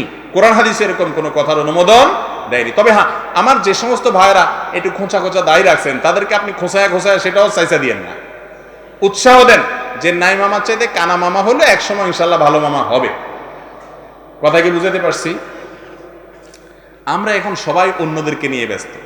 কার দাড়ি ছোট কাটছে, কে দাড়ি কাটছে, কে ছোট করছে, এর গোষ্ঠী উদ্ধার করতেছে। কিয়ামতের মধ্যে আল্লাহ জিজ্ঞাসা করবে যে অমুক মিয়া দাড়ি ছোট করছে কেন? তুমি জবাব দাও। আল্লাহ বলবে, নিজের চরকায় তেল দিয়ে পারি না, আরেকজন কি করছে, আমার দরকারটা কি? আল্লাহ তাআলা আমাদেরকে হেদায়েত দান করুন। কোন ইমাম যদি সূরা ফাতিহা ভুল পড়ে, তাহলে ওনার পিছনে নামাজ পড়লে কি নামাজ হবে? সূরা ফাতিহার ভুলটা কি ধরনের দেখতে হবে। যদি ছোটখাটো ভুল হয় তাতে কোনো অসুবিধা, নামাজ হয়ে যাবে। যদি বড় ভুল হয়, অর্থ উল্টে যায়, বিকৃত হয়ে যায়, লাহনে জলি হয়ে যায়, তাহলে সেক্ষেত্রে তার পিছনে নামাজ পড়লে নামাজ হবে না। অনেক এলাকাতে এরকম ইমাম নিয়োগ দেওয়া আছে যে ইমাম সূরা ফাতিহা সহি নেই। এরকম ইমাম নিয়োগ পাওয়ার একটা বড় কারণ হলো, নিয়োগের ক্ষেত্রে দেখা যায় কমিটির লোকেরা যারা নিজেরাই ভালো করে সূরা ফাতিহা জানে না, তারা ইন্টারভিউ নিতে আসে না? এরকম ইন্টারভিউ নিবে ওই এলাকার বড় বড় আলেম ওলামারা, ওনাদেরকে দায়িত্ব দিবে কমিটি যে হুজুর আপনারা এসে মেহরবানি করে আমাদের ইমাম সাহেবকে নির্বাচন করে দিয়ে যান। আমরা তো জানি না কার ভিতরে এলেম কতটুকু, আপনি যে জগতের মানুষ সেটা আপনি বুঝেন, এটা তো আপনার বোঝার কথা না। কিন্তু ইমাম সাহেবকে নিয়োগ দেয় বেশিরভাগ ক্ষেত্রে কমিটির লোকেরা। প্রশ্ন করে, হুজুর বলেন তো দেখি এটা কি? এক হুজুরের নাকি কমিটির এক লোক জিজ্ঞাসা করছে, হুজুর বলেন তো দেখি কিয়ামতের আলামত, একটা আলামত বলেন তো দেখি। তো হুজুর বলছে কিয়ামতের আলামতের মধ্যে একটা আলামত হলো যে অযোগ্যরা চেয়ারে বসবে, অযোগ্যরা চেয়ারে বসবে, এবং যারা সমাজের যে যে জিনিস জানে না সেটা নিয়ে সে পণ্ডিতি জাহির করবে। এমন ভাবে বলছে আর কি যে ওই বেচারার 5টা সব দেয়া কমপ্লিট হয়ে গেছে। ইমাম সাহেব বেচারার চাকরি তো ওখানে হবেই না, কিন্তু বেচারা হক কথাটা ভুলে গেছে। এরপরে প্রশ্ন হলো, মাজার পূজার ইমামের পিছনে সালাত পড়া যাবে কিনা? যেই ইমাম কবরে সিজদা দেয়, কবরে যিনি শায়িত আছেন তার কাছে প্রার্থনা করে, সেই ইমাম তার পিছনে নামাজ পড়া যাবে না। কারণ এর ফলে কি হয়, ইমান থেকে খারিজ হয়ে যায়। ইমান থেকে খারিজ হওয়ার মতো শিরকে আকবার, কুফরে আকবার যদি কেউ করে, তাহলে ওই ইমামের পিছনে নামাজ পড়া যাবে না। কিন্তু এমনি বিদআত করে বা এমন কিছু করে যেগুলোর ফলে সরাসরি কাফের হয় না, তাহলে সেই ইমামের পিছনে নামাজ পড়লে নামাজ হয়ে যাবে। এরপর প্রশ্ন হলো, আমি একজন বিধবা মহিলা, আমার স্বামীর প্রতিষ্ঠিত একটি ছোট মাদ্রাসা রয়েছে যেখানে বাচ্চাদের বয়স 5 থেকে 12। আমার সন্তানরা মাদ্রাসা পরিচালনা করার মতো উপযুক্ত হয়নি। আমার প্রশ্ন হলো, পরিপূর্ণ আব্রুর মধ্যে থেকে মহিলারা এই ধরনের শিক্ষা প্রতিষ্ঠান পরিচালনা করার ক্ষেত্রে শরীয়ী কোনো নিষেধাজ্ঞা আছে কি না, বিস্তারিত জানতে আগ্রহী। দ্বিতীয় প্রশ্ন, যদি শরীয়ী কোনো নিষেধাজ্ঞা না থাকে তবে তা পরিচালনার সুবিধার্থে সিসি ক্যামেরা স্থাপন করা যাবে কি না। পরেরটা আগে বলি, সিসি ক্যামেরা স্থাপন করে যিনি পরিচালনা করছেন তিনি মনিটরিং করতে পারেন, এতে কোনো অসুবিধা নাই। সবাইকে জানানো থাকবে যে এটা সিসি ক্যামেরার দ্বারা মনিটরিং হচ্ছে। অতএব আপনারা কেউ এখানে নিজের প্রাইভেসি নষ্ট হতে পারে এমন কিছু করবেন না। জানানো থাকবে সবাইকে, গোপন থাকবে না জিনিসটা। আর যদি কোনো মহিলা পর্দার মধ্যে থেকে তার ছেলেদের মাধ্যমে ওইটার পরিচালনা করেন, ছোট ছোট বাচ্চাদের মাদ্রাসা, তাতে কোনো অসুবিধা নাই। পর্দাটা তিনি মেনটেন করতে পারলে, পর্দার খেলাফ কোনো কিছু করতে না হলে ইনশাআল্লাহ জায়েজ আছে। একান্ত প্রয়োজনে কারোর সাথে যদি কথা বলতে হয়, অন্য কারোর মাধ্যম ছাড়া বলা ছাড়া নিজেই যদি বলতে হয়, তাহলে সেটাও বলতে পারবেন। তবে কথা বলার ক্ষেত্রে বিশেষ কোনো কোমলতা সৃষ্টি করবেন না, স্বাভাবিকভাবে বলবেন, জায়েজ আছে ইনশাআল্লাহ। এরপরে প্রশ্ন হলো, একজন বদ আত্মার লাশ কবরে নেওয়া হয়, তখন অনেকে অনেক জোরে চিৎকার করে, কিন্তু আমরা তা শুনি না কেন? যদি শুনতে পারতাম তাহলে তো মানুষ পাপ কাজ করতো বলে মনে হয় না, তাইলে আর দুনিয়াতে পরীক্ষা কি থাকতো? দুনিয়াতে যদি সব আযাব মানুষ দেখতো আর সেখান থেকে বাঁচতো, তাহলে আল্লাহ তাআলা জান্নাতটা কি জন্য দিতেন? আর পরীক্ষা হইতো কই? পরীক্ষাই তো এখানে, দুনিয়াতে পরীক্ষার জায়গা, যে তুমি আল্লাহর আদেশের মানো কিনা। ফলাফল দেখার পরে সাবধান থাকা, এটার জন্য তো বিশেষ যোগ্যতা লাগে না, এটা তো সবাই পারে। তো তাহলে তার কোনো পরীক্ষার অর্থ থাকতো না। নামাজে আমরা রাসূল আকরাম সাল্লাল্লাহু আলাইহি সাল্লামের বংশের জন্য কেন দোয়া করি? নবীজি সাল্লাল্লাহু আলাইহি সাল্লামের বংশের অনেকেই ঈমান আনে নাই, একটু ব্যাখ্যা করে বলুন। নবী করিম সাল্লাল্লাহু আলাইহি সাল্লামের বংশের যারা ঈমানদার, আমরা নামাজের মধ্যে দোয়া করি আল্লাহুম্মা সাল্লি আলা মুহাম্মদ ওয়া আলা আলি মুহাম্মদ, হে আল্লাহ মুহাম্মদ সাল্লাল্লাহু আলাইহি ওয়াসাল্লামের বংশধরের প্রতি আপনি রহম নাজিল করেন। এটা তার ঈমানদার বংশধরদের কথা বলা হচ্ছে। তার বংশের ভিতরে কেউ বেঈমান থাকলে তার উদ্দেশ্য এখানে না। কারণ নবী করিম সাল্লাল্লাহু আলাইহি সাল্লামের বংশের সবচেয়ে কাছের মানুষ তার আপন চাচা আবু তালেব, তার জন্য পর্যন্ত দোয়া করা, ক্ষমা প্রার্থনা করা, ইস্তিগফার করা, এটার পারমিশন আল্লাহ তাআলা দেন নাই। তাহলে বোঝা গেল নবী সাল্লাল্লাহু আলাইহি সাল্লামের বংশধরের মধ্যে কেউ অমুসলিম থাকলে তাদের জন্য আমরা এই দুরূদ ইব্রাহিমের মধ্যে কি করি না? দোয়া করি না। এরপরে প্রশ্ন, একজন নামাজীর বর্তমান সময় নিয়ে কতক্ষণ সময় নিয়ে রুকু সিজদা করা উচিত এবং দরকার? খুব দরকারি একটা প্রশ্ন। কতক্ষণ সময় নিয়ে রুকু সিজদা করা উচিত বলুন তো? কমপক্ষে একবার তাসবিহ পড়তে যে পরিমাণ সময় লাগে, সুবহানাল্লাহ বা সুবহান রাব্বিয়াল আযীম, এক তাসবিহ পরিমাণ কমপক্ষে অপেক্ষা করতে হবে। অনেক লোক আছে রুকুতে যে আবার সোজা উঠে যায়। তাসবিহ কখন পড়ে? তাসবিহ পড়ে রাস্তায়। রাস্তায় মানে বুঝছেন, আল্লাহু আকবার বলা শেষ, সুবহানা দাঁড়ানোর থেকে শুরু করছে, অর্ধেক পড়া শেষ, আর বাকি অর্ধেক রুকুতে বলছে, আবার লাস্টে সুবহানাটা মাথা উঠাতে উঠাতে কাড়াইতে কাড়াইতে বলে ফেলছে, দাঁড়াতে দাঁড়াতে বলে ফেলছে। আছে না নাই এরকম? এই হুলস্থুল না মার্কা নামাজ যারা পড়ে, নবী করিম সাল্লাল্লাহু আলাইহি সাল্লাম বলেছেন এরা হলো সবচাইতে খারাপ চোর। মানুষের টাকা পয়সা চুরি করে, ওই চোরের চাইতে বড় চোর হলো যে নামাজ চুরি করে, নামাজের মধ্যে তাড়াহুড়া করে। এরকম তাড়াহুড়া যদি করে যে এক তাসবিহ পরিমাণ না থাকে, তাহলে কি হবে না? নামাজ হবে। মনে রাখবেন, নামাজ যার যত ধীরস্থিরতার সাথে হবে তার সওয়াব তত বেশি হবে। ইমাম দুই দিকে সালাম ফিরানোর পর সালাম ফিরাবো নাকি ডান পাশে সালাম ফিরানোর পর সালাম ফিরাবো, এ বিষয়ে নিয়ে আমাদের ইখতিলাফ আছে। আমার কাছে রাজেহ মনে হয় যে দুই দিকে ইমাম সাহেব সালাম ফিরানোর পর আমরা সালাম ফিরাবো। জি, যদিও বিষয়টা ইজতিহাদি। আউযুবিল্লাহ বলে কতক্ষণ শয়তান দূরে থাকে, এরকম কোনো টাইম লিমিট নাই যে কতক্ষণ শয়তান দূরে থাকবে, এটার কোনো লিমিটেশন আছে, ভ্যালিডিটি আছে যে এরপরে আর চার্জ থাকবে না, এরকম কোনো কথা। আউযুবিল্লাহ পড়তে থাকতে হবে, কারণ শয়তান চতুর্দিক থেকে আক্রমণ করতে থাকে। এই জন্য যত বেশি সম্ভব হয় শয়তান থেকে আল্লাহর কাছে কি চাইতে হবে? পানাহ চাইতে হবে। স্বামী যদি বউকে কথায় কথায় তালাক দিব বা বাবা মাকে নিয়ে বকাবকি করে আর ছেলে মেয়েকে তুচ্ছ-তাচ্ছিল্য করে, তার স্ত্রীর প্রতি দায়িত্ব পালন না করে, তার কি শাস্তি হবে? তার শাস্তি হবে জাহান্নামের অতল তলে। কারণ বান্দার হক নষ্টকারী মানুষ অনেক খারাপ। অনেক ভাইরা আছে আমাদের, দাড়ি টুপি আছে, নামাজ কালাম পড়ে, মাশাআল্লাহ ইসলামের উপরে চলার চেষ্টা করে, বাসায় স্ত্রীর সাথে বিশ্রী ব্যবহার করে। আছে না না এরকম? ছেলে মেয়েদেরকে যা তা বলে বকাঝকা করে, গালিগালাজ করে, নিজের ছেলেকে বলে অমুকের বাচ্চা, তাহলে গালিটা তার উপরে আসছে, সে বুঝে না এত ব্যাককল। আছে না না এরকম? ভাইরা আমার, স্বামী স্ত্রী পারস্পরিক যে দায় দায়িত্ব আছে সে সবাইকে পালন করতে হবে। স্ত্রীকেও পালন করতে হবে স্বামীর উপরে, স্বামীর জন্য স্বামীকে পালন করতে হবে স্ত্রীর জন্য। যারা এই সমস্ত করবে তারা আল্লাহর কাঠগড়ার আসামি হবে, বান্দার হক নষ্টকারী হবে, এবং এর কারণে কিয়ামতের ময়দানে জবাবদিহি করতে হবে। কিয়ামতের ময়দানে বান্দার হক আল্লাহ তাআলা মাফ করবেন না, সেদিন কোনো স্ত্রী কোনো স্বামীকে ছাড় দিবে না। আল্লাহ তাআলা আমাদের ভাইদের বুঝার তৌফিক দান করুন। নবী করিম সাল্লাল্লাহু আলাইহি সাল্লাম বলেছেন, খায়রুকুম খায়রুকুম লিআহলি, তোমাদের মধ্যে এই মজলিসে আমরা যত মানুষ আছি আমাদের মধ্যে সবচেয়ে ভালো মানুষ কে? নবী করিম সাল্লাল্লাহু আলাইহি সাল্লাম বলেছেন, যেই ব্যক্তি তার পরিবারের কাছে ভালো, বউয়ের কাছে ভালো, সন্তানদের কাছে ভালো, অর্থাৎ তার আচার আচরণে তার সন্তানরা যদি তাকে মন থেকে ভালো বলেন, সে আসলেই ভালো।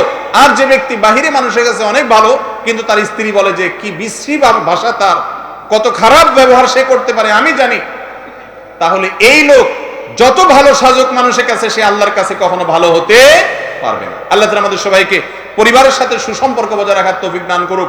নবীজি সাল্লাল্লাহু আলাইহি সাল্লাম বলেছেন, ওয়া আনা খায়রুকুম লি আহলি, তোমাদের মধ্যে পরিবারের কাছে আমি সবচেয়ে নিজে ভালো, আমি নিজে পরিবারের কাছে সবচাইতে ভালো, অতএব তোমরা পরিবারের কাছে ভালো থাকার চেষ্টা করবে। এরপরে প্রশ্ন, যদি মৃত্যুর পর সওয়াল জবাবের মাধ্যমে আমাদের জান্নাত ও জাহান্নাম নির্ধারিত হয়, তাহলে হাশরের ময়দানে সকল কাজের হিসাব নেওয়া হবে কেন? খুব সুন্দর প্রশ্ন। কবরে জবাব হিসাব নেওয়ার পর, সওয়াল জবাব হওয়ার পর আল্লাহ রাব্বুল আলামিন বান্দাকে জান্নাতি হলে জান্নাতের নেয়ামত দিবেন, আর জাহান্নামী হলে জাহান্নামের শাস্তি দিবেন। তাহলে ফয়সালা তো হয়েই গেল, কিয়ামতের ময়দানে হিসাব নিকাশ করার দরকার কি? প্রশ্ন বুঝতে পারছেন তো? এটার উত্তর হলো, এই প্রশ্নটা, এই প্রশ্নোত্তর সেশনটা, এই বিচারটা প্রাইমারি। কিয়ামতের ময়দানে এর আলোকেই চূড়ান্ত আকারে পুঙ্খানুপুঙ্খ করে জীবনের প্রত্যেকটা বিষয়কে হিসাব করে তারপর তার কি পরিমাণ শাস্তি হবে না চূড়ান্ত নির্ধারিত হবে। বাকি এখান থেকে প্রাইমারি ভাবে তার গন্তব্য ঠিক হয়ে যাবে, এটাই হবে সামনের গন্তব্য। পরবর্তী যে বিচার হবে সেটা হবে পুঙ্খানুপুঙ্খ এবং বিস্তারিত ভাবে। কারোর নামে মিথ্যা গীবত করেছি, তার পরিণাম কি? গীবত করা মহাপাপ। মরা মানুষের গোশত চাবানো, মরা গরুর গোশত যদি কেউ খায়, গরুটা মরে গেছে, গোশত খায়, এলাকার সবাই সিসি করবে না? আর যে ব্যক্তি গীবত করে, মানুষের পেছনে তার সমালোচনা করে, এই ব্যক্তি ওই মরা গরু তো না, একজন আপন মানুষ তার ভাইয়ের গোশত খাবলে খেলে যেরকম গুনাহ হয় সেরকম খারাপ কাজ করেছে। অথচ এই গীবত আমাদের কাছে আজকাল ঘি ভাত। গীবত আমাদের কাছে কি রে ভাই? ঘি ভাত। এটা ছাড়া তো মসজিদ জমেই না, চায়ের দোকানের আড্ডা জমেই না। দুইজন মিলে তিনজনকে নিয়ে, তৃতীয় জনকে নিয়ে সমালোচনা করি। পর্নোগ্রাফি থেকে কিভাবে বাঁচতে পারি? পর্নোগ্রাফি থেকে বাঁচার বুদ্ধি হলো, যেই মাধ্যমে পর্নোগ্রাফি আপনার সামনে আসে সেই মাধ্যমগুলোর সাথে নিজের সম্পর্ককে ছিন্ন করা। কথা বুঝছেন? মোবাইলে আসে, তাহলে অ্যান্ড্রয়েড সেট বা স্মার্টফোন এটা চেঞ্জ করে ফেলেন, করে কম দামা মোবাইল কিনেন। কোনো ফেসবুকের মাধ্যমে আসে, আইডি ডিঅ্যাক্টিভ করে ফেলেন, আর ফেসবুক অ্যাক্টিভিটিস রাখেন না। যেই মাধ্যমে আসে সেটাকে ডিসকানেক্ট করা, এটাই হলো একমাত্র উপায়। সেগুলো সব খোলা রাইখা আমার কাছ থেকে আমল আর দোয়া চাইবেন, দোয়া বলে দিব আর অটোমেটিক আপনি ফেরেশতা হয়ে যাবেন, এরকম কোনো দোয়া আমার জানা নাই। পাপের পথ বন্ধ করতে হবে। আল্লাহ তৌফিক দান করুন। কোন দুরূদ পড়া উত্তম? দুরূদের মধ্যে সবচেয়ে শ্রেষ্ঠ দুরূদ হলো দুরূদ ইব্রাহিম, যেটা আমরা নামাজের মধ্যে পড়ি। এছাড়া আপনারা অনেক দুরূদের নাম শুনছেন, এগুলোর ফজিলত, যেমন দুরূদে হাজারের কি ফজিলত, দুরূদে লাখের কি ফজিলত, দুরূদে তুনাজ্জিনের কি ফজিলত, দুরূদে আপনার আরো কি জানি আছে, অনেকগুলো নাম আছে। এই জাতীয় যত দুরূদ আছে, এই সব দুরূদ মানুষের বানানো, যেগুলোর নাম বললাম। একমাত্র দুরূদের মধ্যে সবচেয়ে শ্রেষ্ঠ দুরূদ হলো আমরা নামাজের ভিতরে যে দুরূদ পড়ি, দুরূদ ইব্রাহিম, সেটা নবী করিম সাল্লাল্লাহু আলাইহি ওয়াসাল্লাম নিজে শিক্ষা দিয়েছেন। ইবনে হাজার আসকালানী রাহমাতুল্লাহ বলেছেন, এই জন্য এটা সবচেয়ে শ্রেষ্ঠ দুরূদ। আর সংক্ষিপ্ত পড়তে চাইলে সাল্লাল্লাহু আলাইহি ওয়াসাল্লাম পড়তে পারেন। আর যে দুরূদগুলোর নাম বললাম, এগুলোর বিশেষ কোনো ফজিলত আছে এটা বিশ্বাস করা যাবে না, কারণ হাদিস দ্বারা সেটা কিনা প্রমাণিত না। অর্থ ভালো হলে যে কোনো দুরূদ পড়া যায়, সেটা ঠিক আছে, উত্তম হলো ওইটা, দুরূদ ইব্রাহিম। এরপরে প্রশ্ন হলো, মাদ্রাসার ছাত্রদের হাদিয়া যদি ছাত্রদের না দিয়ে হুজুররা নিয়ে যায়, তাহলে কি তা ঠিক? এটা তো আমার বিরুদ্ধে প্রশ্ন করলেন, মানে আমার জাতি ভাইদের বিরুদ্ধে প্রশ্ন করলেন। ভাই, এই প্রশ্নটা খুবই দরকারি প্রশ্ন। এখানে অনেক আলেম ওলামা আছেন, ওনাদের প্রতি শ্রদ্ধা রেখেই বলতেছি। অনেক মাদ্রাসায় হয়তো কোনো খাবার আসলো, তো ছেলেদেরকে নামকে আসতে কিছু দিয়ে আর বাকি সব ডিশ ধরে হুজুর বাড়িতে চলে গেল। তো এই ক্ষেত্রে হুজুর গুনাহগার হলেন। ওই চেয়ারম্যান সাহেব, মেম্বার সাহেব, কমিশনার সাহেব বা অন্য সাহেবরা, তারা যদি কোনো সম্পদ মানুষের জন্য আসে, এটা কুক্ষিগত করেন, অন্যায়ভাবে ভোগ করেন, সেটা যেরকম গুনাহ, এই হুজুরের হাদিয়ার ব্যাপারে 2 নম্বরই করাটাও একই রকমের গুনাহ, কোনো সন্দেহ নেই। অনেক হুজুর এটা করেন। আমার কাছে অনেক ডোনাররা অভিযোগ করছেন, হুজুর অমুক মাদ্রাসায় দিছি, পরে যায় দেখি যে গামলা ভর্তি পড়ে রয়েছে, বাচ্চাদেরকে অল্প অল্প করে দিয়ে দিছে। এগুলো গুনাহ। যারা মসজিদ মাদ্রাসা দায়িত্ব পালন করেন তারা অনেকে এগুলো খেয়াল করেন না, অনেকে জানেনই না যে এটা গুনাহ হচ্ছে, হারাম হচ্ছে। বাচ্চাদের জন্য আসলে বাচ্চাদেরকে দিতে হবে, বাচ্চারা খেয়ে এরপরে নষ্ট হয়ে যাচ্ছে, সেটা আপনি নিলেন বা গরিবদেরকে দিলেন ভিন্ন কথা, কিন্তু তাদের হক তাদেরকে দিতে হবে। তাদেরটা না দিয়ে টোটালটা মেরে দিলেন, এটা তো পুরো দুর্নীতিবাজ চেয়ারম্যান আর ওই হুজুরের মধ্যে কোনো পার্থক্য থাকলো না। জিপিএফ গভর্নমেন্ট প্রভিডেন্ট ফান্ডের সরকারি চাকরিজীবীদের টাকা জমা রাখা বাধ্যতামূলক, উক্ত টাকার মুনাফা গ্রহণ করা কি হালাল হবে? ইন্টারেস্টিং একটা মাসআলা। এই টাকা খাওয়া জায়েজ হবে, এটা সুদ হবে না। যারা সরকারি চাকরি করেন, সরকারি চাকরিতে যেই পরিমাণ প্রভিডেন্ট ফান্ড এর টাকা কেটে নেওয়া হয় বাধ্যতামূলক, সেটার সাথে সরকার অতিরিক্ত যে টাকা দেয় এটাকে মুনাফা সুদ যাই বলুক, সুদের যে সংজ্ঞা সেটার মধ্যে এটা পড়ে না, যার কারণে সুদ হবে না। এটা আমার মত না, বাংলাদেশে প্রায় সব ওলামাদের মত। মৌলানা আব্দুল মালিক সাহেব, ডক্টর আব্দুল্লাহ জাহাঙ্গীর রাহিমাহুল্লাহ, আরো বড় বড় ওলামা একরামের স্পষ্ট ফতোয়া আছে এ ব্যাপারে যে এটা সুদ হবে না। তবে হ্যাঁ, সরকারি চাকরিতেই যেই পরিমাণ প্রভিডেন্ট ফান্ড আপনি ইচ্ছাকৃত কাটাচ্ছেন, সেই প্রভিডেন্ট ফান্ডে যে অতিরিক্ত টাকা আসবে সেটা সুদ হবে, কারণ ইচ্ছাকৃত আপনি কাটাইছেন। আর আগের যেটা বাধ্যতামূলক কাটা নিছে, সেখানে আপনার আসলে কিছু করার ছিল না, আপনি নিজে সেটা কেমন যেন পানি নাই, দেওয়ার সময় অতিরিক্ত দিছে, এটা সুদ হবে না। এরপরে প্রশ্ন হলো, কেউ যদি অবৈধ টাকা উপার্জন করে বাড়ি গাড়ি করে, তাতে কি তার নামাজ হবে? ভাই, হারাম উপার্জনকারীর কোনো দোয়া কবুল হয় না এবং জাহান্নামে সে যাবে। তবে হারাম উপার্জন করলে নামাজ হবে না, বিশুদ্ধ হবে না এমন কথা নাই, নামাজ এমনিতে বিশুদ্ধ হবে। এই নামাজ আল্লাহ কবুল করবেন কিনা, যে এই নামাজ হারাম খেয়ে দেহ গঠন করে কবুল করা হয়েছে, সেটা ভিন্ন প্রশ্ন সাপেক্ষ বিষয়। এমনি বেসিক্যালি নামাজ ফরজ আদায় হয়ে গেছে, ওয়াক্তের দায়িত্ব আদায় করে ফেলেছে, এটুকু বলা যাবে। কিন্তু এর মানে এই না সে মুক্তি পেয়ে যাচ্ছে, হারাম খাওয়ার কারণে জান্নাতে যাওয়া তার কঠিন হয়ে যাবে। একজন জেনারেল লাইনে পড়ুয়া শিক্ষার্থী ইসলাম ও হাদিস সম্পর্কে পরিপূর্ণ জ্ঞানের জন্য কি কি করতে হবে? 1 নম্বর বুদ্ধি হলো, ভালো বিচক্ষণ বিদগ্ধ আলেমের সহচর্যে থাকবেন, যিনি কোরআন হাদিস অনুযায়ী আপনাকে গাইডলাইন করতে পারবেন। আর আপনার মধ্যে এতটুকু বেসিক ধারণা থাকতে হবে যে আলেমের মধ্যে কে কোরআন হাদিসের আলোকে কথা বলে, কে মন গড়া কথা বলে, কে সঠিক বলে, কে বেঠিক বলে, কে ভালো আলেম, কে খারাপ আলেম, এতটুকু পরখ করার কমন সেন্স আপনার থাকতে হবে। কোরআন হাদিসের রেফারেন্স ভিত্তিক নলেজ আপনি নেবেন, দলিল ভিত্তিক নলেজ আপনি নেবেন, মন গড়া কোনো কিছু না। আর এর পাশাপাশি বই পুস্তক পড়তে পারেন, সেটা হলো আমাদের তত্ত্বাবধানে হলে ভালো হয়। কোরআনে কারীমের একটা ভালো তাফসির রাখতে পারেন, ইবনে কাসিরের সংক্ষিপ্ত একটা বের হয়েছে খুব চমৎকার, এটা রাখতে পারেন। তারপরে আপনার হাদিসের গ্রন্থের মধ্যে থেকে রিয়াদুস সালিহিন রাখতে পারেন, মাসনা মাসাইলের জন্য আরো হায়ার লেভেলে গেলে তখন সেগুলো রাখতে পারেন, এবং সিরাতের মধ্যে রাহিকুল মাখতুম বইটা রাখতে পারেন, ডক্টর খন্দকার আব্দুল্লাহ জাহাঙ্গীর রাহিমাহুল্লাহর বইগুলো রাখতে পারেন। এই বইগুলো অনেক বেশি উপকারী, বিশেষ করে রাহে বেলায়েত এবং ইহইয়াস সুনান, এই দুইটা বই পড়লে ইসলাম সম্পর্কে বেসিক একটা ধারণা আপনার হয়ে যাবে ইনশাআল্লাহ বিইذনিল্লাহ। এরপরে প্রশ্ন হলো, কোন কারণে স্বামী স্ত্রী জামাতে নামাজ পড়লে স্ত্রীকে একামত দিতে হবে? না ভাই, স্ত্রী একামত দিবে না। স্বামী স্ত্রী যদি জামাত করে, একামত দিবে স্বামী, ইমামতি করবেও স্বামী। যে একামত দেয় সেই ইমামতি করতে পারে, এটা কোনো গুনার জিনিস না। বিশেষ করে যখন পেছনে মুসল্লি মহিলা থাকবে, মুক্তাদি মহিলা থাকবে, তখন একামত কে দিবে? ওই পুরুষ স্বামী দিবেন, স্ত্রী না। বিয়ের আগে কোনো মেয়ের সাথে অবৈধ সম্পর্ক থাকলে তারপর ওই মেয়েকে বিয়ে করলে তাদের বিয়ের পরে কি সম্পর্ক বৈধ হবে? হ্যাঁ ভাই, বিয়ের আগে যদি অবৈধ সম্পর্ক থাকে, বিয়ে করে নিলে তাদের বিয়ে পরবর্তী সম্পর্কটা বৈধ হয়ে গেল। তবে আগে যে সম্পর্কগুলো ছিল সেটা কি হবে না? বৈধ হবে। সেগুলোর জন্য আল্লাহর কাছে চোখের পানি ফেলে লজ্জিত হয়ে, অনুতপ্ত হয়ে, নিজেকে শাসন করে, ভৎসনা করে মাপ চাইতে হবে। ভবিষ্যতে কখনো হারাম রিলেশনে যাবে না, সে মর্মে তওবা করতে হবে। আমাদের অনেক ভাইরা মনে করে প্রেম করে যার সাথে হারাম প্রেম করছে, এটার নাম তো আসলে প্রেম না, এটার নাম বাঁওতাবাজি। প্রেম তো হলো স্বামী আর স্ত্রীর মধ্যে হয়, এখানে কিসের প্রেম? এখানে ধান্দা, পুরোটাই হলো টাউটগিরি, স্বার্থ হাসিল করা। ছেলে মেয়ের পিছে গুড়গুড় করে তার ধান্দায়, ধান্দা হাসিল করলে এবার দৌড়ের উপরে থাকে, এবার যায় মামলা দেয়, হ্যাঁ বিয়ের প্রলোভনে দর্শন হয়েছে, হান হয়েছে, তান হয়েছে। এগুলো সবই বাঁওতাবাজি, স্বার্থ ছাড়া এখানে কিছু নাই। প্রেম মহব্বত গদগদ করে অনেক কিছু দেখবেন, মূল জিনিসটা হলো স্বার্থ, এছাড়া আর কিচ্ছু না। এগুলো সব প্রলেপ, শয়তান আমাদেরকে বিপদগামী করার জন্য এই সমস্ত ভালোবাসা উতরায় এবং দেখায় আমাদেরকে। মনে রাখবেন, অনেক ভাইরা মনে করেন যার সাথে অবৈধ সম্পর্ক থাকে, বিয়ে করলে বোধহয় আগের সব মাফ হয়ে যায়, কালো টাকা সাদা করার মতো। এরকম কোনো সিস্টেম নাই। বিয়ে করা যাবে ঠিক আছে, কিন্তু আগের কাজের জন্য আল্লাহর কাছে ঠিকই কি করতে হবে? তওবা করে মাফ চাইতে হবে। তবে হ্যাঁ, এটা ঠিক, যেটা চিটারি করে মেয়েরে বিয়ে করবে বলে সারা জীবন বদমাইশি করেছে, হারাম কাজ করেছে, হারাম রিলেশন রেখেছে, সে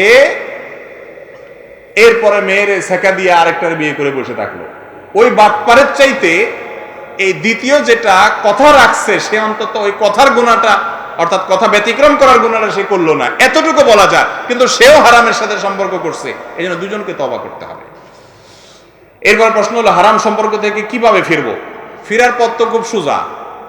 সমস্ত সম্পর্ক ছিন্ন করে একটা মেসেজ দিয়ে দিবেন, আল্লাহর জন্য তোমাকে ত্যাগ করছি, তোমার যা ইচ্ছা তা মনে করতে পারো, তবে আমি জেনেছি আমার রব এতে অসন্তুষ্ট হন, এতে ইবাদতের স্বাদ নষ্ট হয়, এতে জান্নাতে যাওয়ার পথ রুদ্ধ হয়, কঠিন হয়, শয়তানের সবচেয়ে বড় অস্ত্র এটি।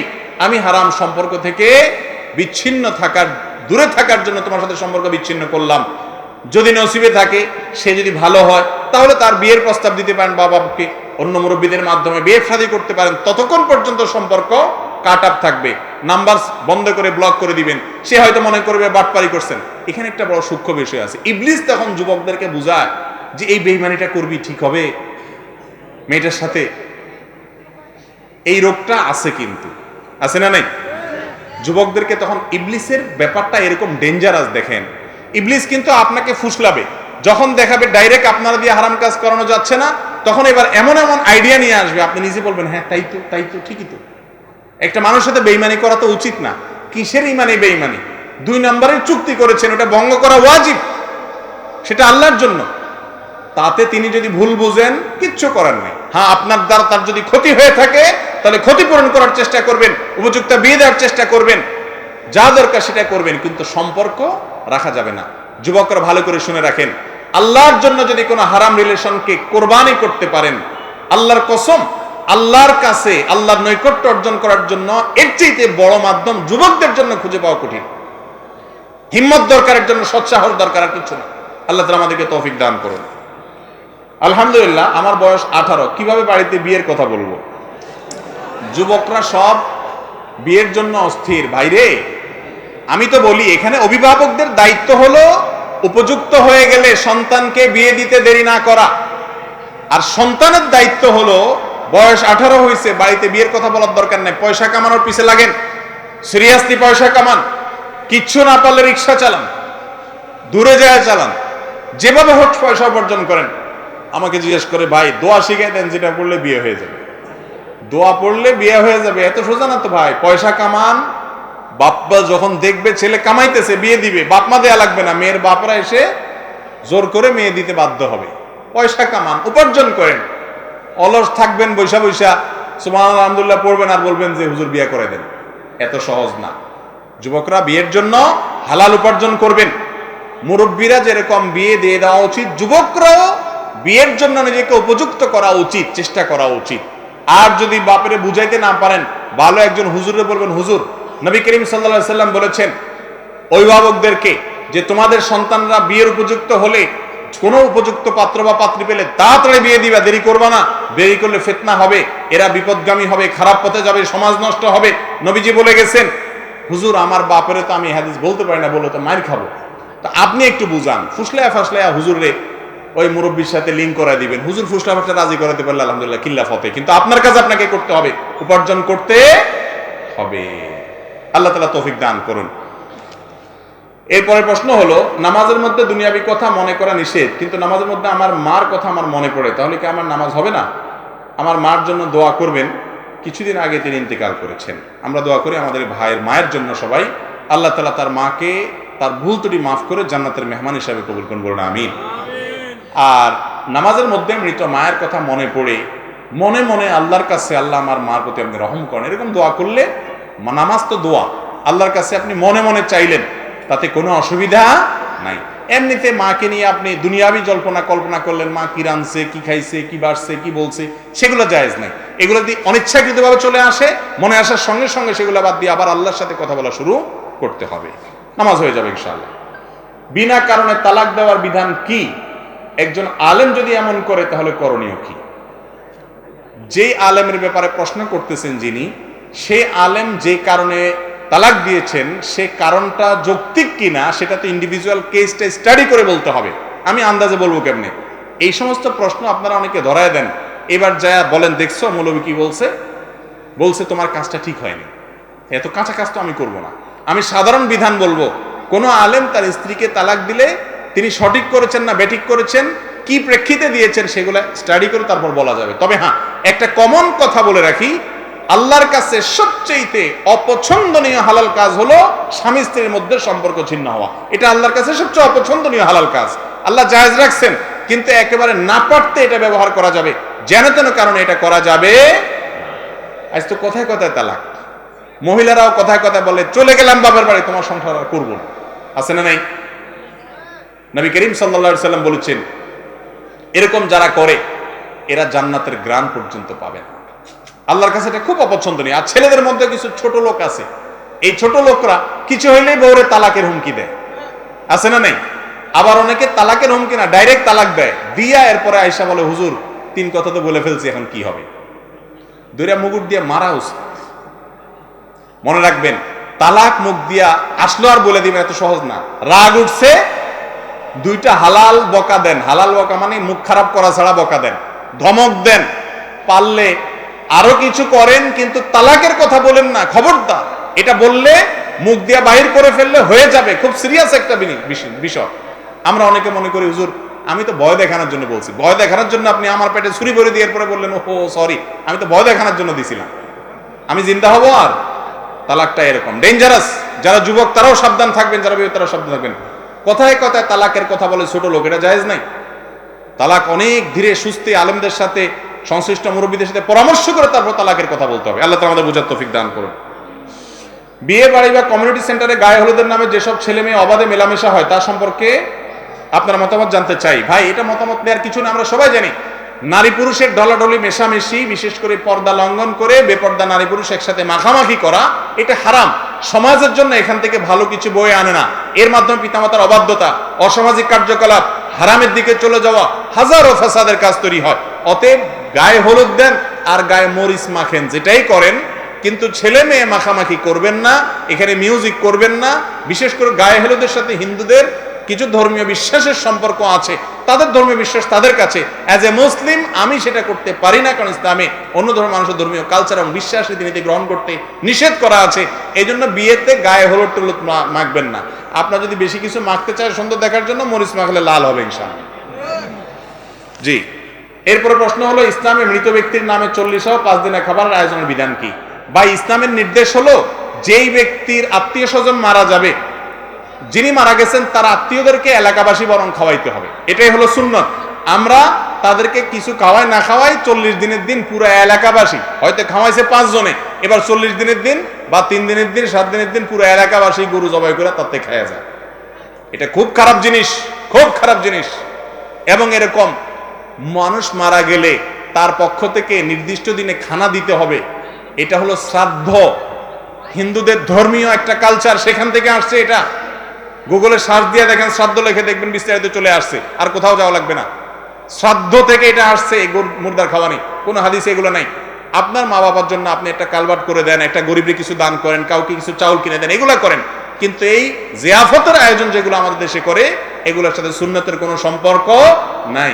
ওয়াজ যতই করি আমি জানি এটার উপর আমল করা খুব কঠিন, কারণ আপনি না করলে এলাকাবাসী বলবে কি অমানুষ, বাপটা মরে গেল, মাটা মরে গেল, একটা হাতও ধোয়াইলো না। বলবো কি বলবো না? এই বলা বলি রে পাত্তা দিবেন না যে আমি অন্যায় কাজ করব না, বেদাত কাজ করব না। আমি আমার মা বাবার পক্ষ থেকে সমস্ত গরিবের বাসায় খানা পাঠিয়ে দিলাম কোনো একদিন, বা এমনি কিছু কিনে দিলাম, বা সদকা জারিয়ামূলক একটা গাছ লাগাই দিলাম, একটা কোরআন, একটা কিতাব মাদ্রাসা কিনে দিলাম, একজন গরিবকে স্থায়ীভাবে স্বাবলম্বী হওয়ার জন্য একটা কিছু কিনে দিলাম। এইগুলো করবেন, এগুলাতে মুর্দার অনেক উপকার হবে। আমরা বুঝি না কিছু উপকার আর কিছু অপকার। মৃত ব্যক্তিকে সামনে রেখে কথাবার্তা বলার বিধান কি? খুবই জীবন ঘনিষ্ঠ একটা জিজ্ঞাসা। আমাদের দেশে মানুষ কেউ মারা গেলে তার লাশ সামনে রেখে ভাষণ আর ভাষণ দেই আমরা, তাই না? অমুক সাহেব ভাষণ দেয়, তমুক সাহেব ভাষণ দেয়, উনি ভালো ছিল, অমুক ভালো ছিল, আরেকজন দাঁড়ায় বক্তব্য দেয়। নবী সাল্লাল্লাহু আলাইহি ওয়াসাল্লাম বলেছেন, আসরিউ বিল জানাজা, তোমরা জানাজা খুব দ্রুততার সাথে করো, কারণ জানাজা যে ব্যক্তির হচ্ছে তিনি যদি জান্নাতি হন, তাহলে তাকে তাড়াতাড়ি জান্নাতের নিয়ামত পাইতে সহায়তা করো, আটকায়ও না। আর যদি জাহান্নামী হয়, এটাকে যত দূর করতে পারো তাড়াতাড়ি তত ভালো। অতএব দ্রুত করতে হবে। মহিলাদের তালিম করা বিধান বেদাত নাকি সুন্নাত? মহিলারা যদি কোরআন হাদিসের কথা একজন আরেকজনকে বলে তাতে কোনো অসুবিধা নাই, এটা বেদাত হওয়ার কোনো কারণ নাই। তবে পর্দার যে বিধিবিধান আছে সেগুলো মেনে করতে হবে। দূরে গেলে মাহরাম নিয়ে তারপরে যেতে হবে, যেখানে যাবে সেখানে কোনো ফিতনার আশঙ্কা না থাকতে হবে। কোরআন হাদিস দিয়েই শুধুমাত্র নিজেদের মধ্যে দিনে আলোচনা হতে পারে, এগুলোতে কোনো অসুবিধা নেই। হুজুর, আমার মা ও আমার স্ত্রীর মধ্যে প্রায় টুকটাক ঝগড়া হয়, আমার স্ত্রীকে কিছু বললে বলে আমি মরে যাব, এমত অবস্থা আমার করণীয় কি? ভাই, এটা একটা জটিল কাজ। মা এবং স্ত্রী দুইজনের সামলাইতে হয়। স্বামীর, ছেলেদের অনেক কষ্ট আসলে এই জায়গাটাতে। এখানে আপনি মায়ের কাছে যাইয়া বোকা সাজবেন আর বোর কাছে আইসা বোকা সাজবেন, এমন একটা ভাব ধরবেন আপনার বউ মনে করবে লোকটা মাজুর। মাজুর বুঝছেন তো? বেচারা মাজুর, ওই যে প্রতিবন্ধী যেরকম মাজুর থাকে এরকম মাজুর। বেচারা মাথা কোনো কাজ করে না, বেকুব। যাই বলি সে সরি বলে। বোর কাছে নরম থাকবেন, নরম থাকে বলবেন দেখো মা কি সারাদিন বেঁচে থাকবো, যাই হোক হ্যাঁ বুঝতে পারছি আমি কি করতাম আসলে, উফ উস, এইসব কাহিনী করবেন। মারে যাইয়া যেন ওইটা জারি দিবেন না, বুঝেন নাই কথা? তখন বউ বলবে তুমি আসলে একটা বেকুব মানুষ। বলে হ্যাঁ এটা ঠিক বলছে, একবারে আমার আসলে মাথা যদি কিছু থাকতো আজকে এই সংসারে অশান্তি হইতো না, আমার কারণেই সব অশান্তি, আমি ব্যাক করব। একটু নাটক করবেন আর কি, বুঝতে পারছেন? মহিলাদের কাছে যদি কেউ বেকুব সাইজা যায় তাহলে মোটামুটি মহিলা মনে করে যে আমি জিতে গেছি অর্ধেক, আর টেনশন নাই। বেশিরভাগ জামাইগুলা বউয়ের কাছে এসে পণ্ডিতি জাহির করে।